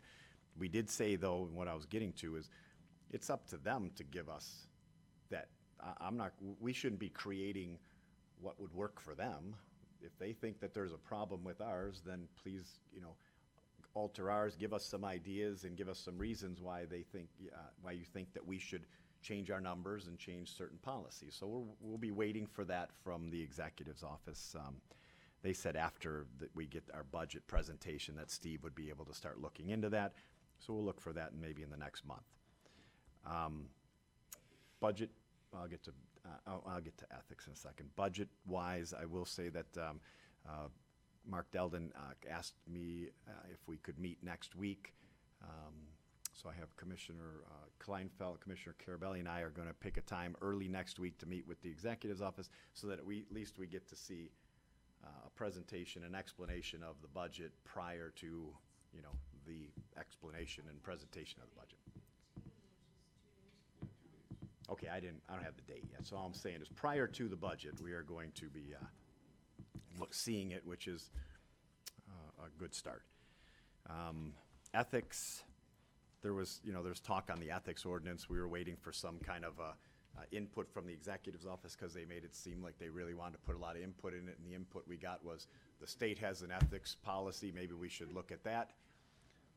That being said, we'll look at the state's ethics policy. I'm sure that Fred, at least when he drafted it before everybody got their hands in it, I'm sure it started from there, but I just also found out, I didn't know that Pete Webster, our attorney, is the chair of the State Ethics Board. So I say we got a pretty good attorney for, making sure that we're on the right track with the ethics policy, which has kind of been out in limbo, still under the old one, but I mean, with some changes that we're trying to make to simplify it and make it less, onerous and hard to understand, I guess. So that's still in the works. That's the response we got back. We talked about the settlement conference. That's coming up on the 28th. That's just going to continue on. We didn't even look on talking about any more extensions on that. So we won't be asking to extend that settlement conference. Commissioner Leonetti had just explained to them that it's really, just there's nothing going on. We've been doing more than most people do before any first settlement conference happens, so we're fine. I don't know if we talked about anything else. We're going to meet again on when do we remember that date? It's the 29th of August. Is that the next meeting? Okay. 29th of August. All right. Anyone has any questions, or Jim or Rob wish to expound a little bit, expound on this? And you put your microphone on, I guess. Commissioner Don, do you mind if I just call on these guys for questions? Okay, did you have one? I'll have one, but we'll get to mine. Okay. I just want to piggyback on what you were talking about, these contracts. Jago was here, and we just gave him a whole bunch of money. I swear, I don't know what the hell I gave him money for. I'm being honest with you. I don't know any of these terminologies that he's talking about, this Jackal thing and this iCloud, and I don't know what the hell these things he's talking about. So my question is this, and I commend Commissioner Toko, she voted no on it. And if I was smart, I would have voted no on it. If he doesn't send these things out for bids, not just him, anybody, honestly, I think at this point, I'm gonna start voting no. This is crazy. I have no idea what he was talking about. I even went to Michael over there and said, Michael, what are these line items? He just mentioned something about looking at these things that, what'd you say, Costco online, and they were cheaper. You mentioned something about paper getting cheaper. Is it that they're too lazy because they take the path of least resistance, which is order from who we used to order? Let's go with the guy we've been using. Why shake the ship? Why not just... I don't know about you guys, but I see all this money being spent, and it bothers me. It really bothers me. So that's my spin on that. I'm honestly thinking from here on in, if I don't get some bids on this, I don't care if it's for tens, I'm not going to approve them. And to piggyback on that, that is exactly when I said I'm willing to move this forward to finance, but there's a lot of concern that I have over these things. And, I agree. We just, last month, we canned these requests, and we said, give us some contracts. Show us, the whole, that everything's filled out the way that it's supposed to be, and that if we're doing a sole source, why? And and they did it, right? And we talked to them about one of them today, and they said, okay, well, we'll do it. We'll bid it out. Quite honestly, I'll tell you that's another great reason for us having IFAS access. I mean, a lot of this stuff would be cleared up. A lot of the stuff we would know coming into it. And I will say that I've been looking into this. We've been trying for years, right, to find a person on our staff that's a budget person that really knows budget. And I'm telling you, we're having one heck of a time finding a municipal budget person that will come onto this staff. We've gone through the RFQ or whatever process. I don't know, ask Patty. And we've been talking to, different professional organizations, throwing it out there because we need someone that understands what they're talking about. Not only, for IT, but these RFQs and if this is really proper in this, in these settings. And we get caught a lot of times getting talked to over here and we just don't want to look stupid and we vote yes. That being said, we've just moved this to finance and there are a lot of questions and I think that they're all good questions and I don't know. There's $1.5 million that we just approved last month in that fund. So I can't imagine it's all being spent at that rate, that we don't have that money in there. So maybe it is time to say, all of these, we need what we need. This is what we ask for. This is what we demand in when we see these contracts. And we're kind of letting a lot of them slip through the cracks. To add a little note onto that, and I'm not here to disagree, I agree with you, but also, I don't understand why Jayco's here explaining something for a department such as the court bathrooms, where the judge is the one requesting it, that judge should be in here explaining it, not Jayco trying to explain why they want to have a passcode on a bathroom. I don't think that's his area, and whoever these projects are, those department heads should be here and explaining what's going on with this. I wanted to ask about the health department. I'm like, well, he doesn't know about the health department, so I didn't ask those questions today. I think that's the time though to say, Jayco, this isn't you, but this is something you're bringing forward. We need answers to these questions, and we need to request that those department heads or whoever, the health department, the court, would be here next meeting before we say yes to something like this, because sometimes you do point out, we find things that just don't make that much sense, or they don't seem like they make sense.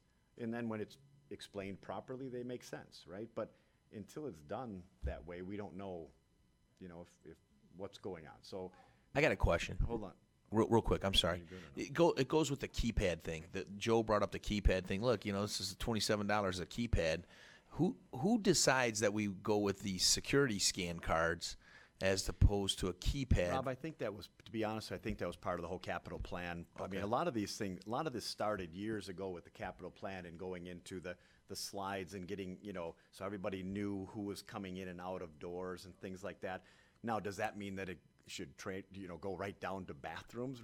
That's where I guess we start, getting into some of the intricate. But a lot of these things that they're doing, even with Jayco and stuff, maybe they've been started years before. We didn't see the contracts even then, but they're continuing projects based on, something that was approved a long time ago. So I would say the scan is something like that. We also did budget amendments today, not contract approval, You're right. so. Which is what I'm talking about. I didn't have a problem moving it forward, but because I was waiting for this conversation, to be honest with you. Come to my agenda, that they didn't have the information complete. The time the information's supposed to be out in a timely fashion, so I didn't put them on. Right. Gonna do more of that from now on. The person, the budget chair, if I don't have the information by the time it's supposed to be, or give us enough time to review it, it's not going to, I don't care what it is. Well, we do have, it has to be across the board. If there's no contract and there's no, all the information's not there. They got all the parts for our board to put on the agenda. I'm not gonna say, well, we're gonna give it to you the day of the meeting. No, I'm not doing that anymore. I'm done. You have to go to the restroom? You have a passcode? Give you a card swipe. Don, did you have a question, or was that a conversation? Commissioner Kraft? I just have a quick question about the memo of understanding with the $20 million for the roads. Is there any update on that? Has Executive Hackle signed that, or is it just you and the treasurer that's signed it so far? Is it still in a holding pattern? It is out there for them to take advantage of if they choose to take advantage of it. Okay, Now, I haven't heard anything on it in a while, so I just wanted to ask. I'm going to tell you, I was thinking about putting out a press conference because we did something, putting some money in a position where they could be used. I just haven't done, not a press conference, press release, I'm sorry. We haven't done it yet, but that's passed, and that's sitting there waiting if they chose to utilize it. To start, put their money up. They got creative, want to put the money up. Hmm? So they're anxious to get Anybody else? Any questions about the meetings? Nope. All right, thank you. All right. The motion to adjourn. Oh, yell out public participation. Oh, public participation, anyone from the public here, wish to be heard? Anyone from the public? Anyone from the public? I see no one from the public. We'll close that. Need a motion to adjourn, Commissioner Dujay, supported by Commissioner Sauger. All those in favor, please vote.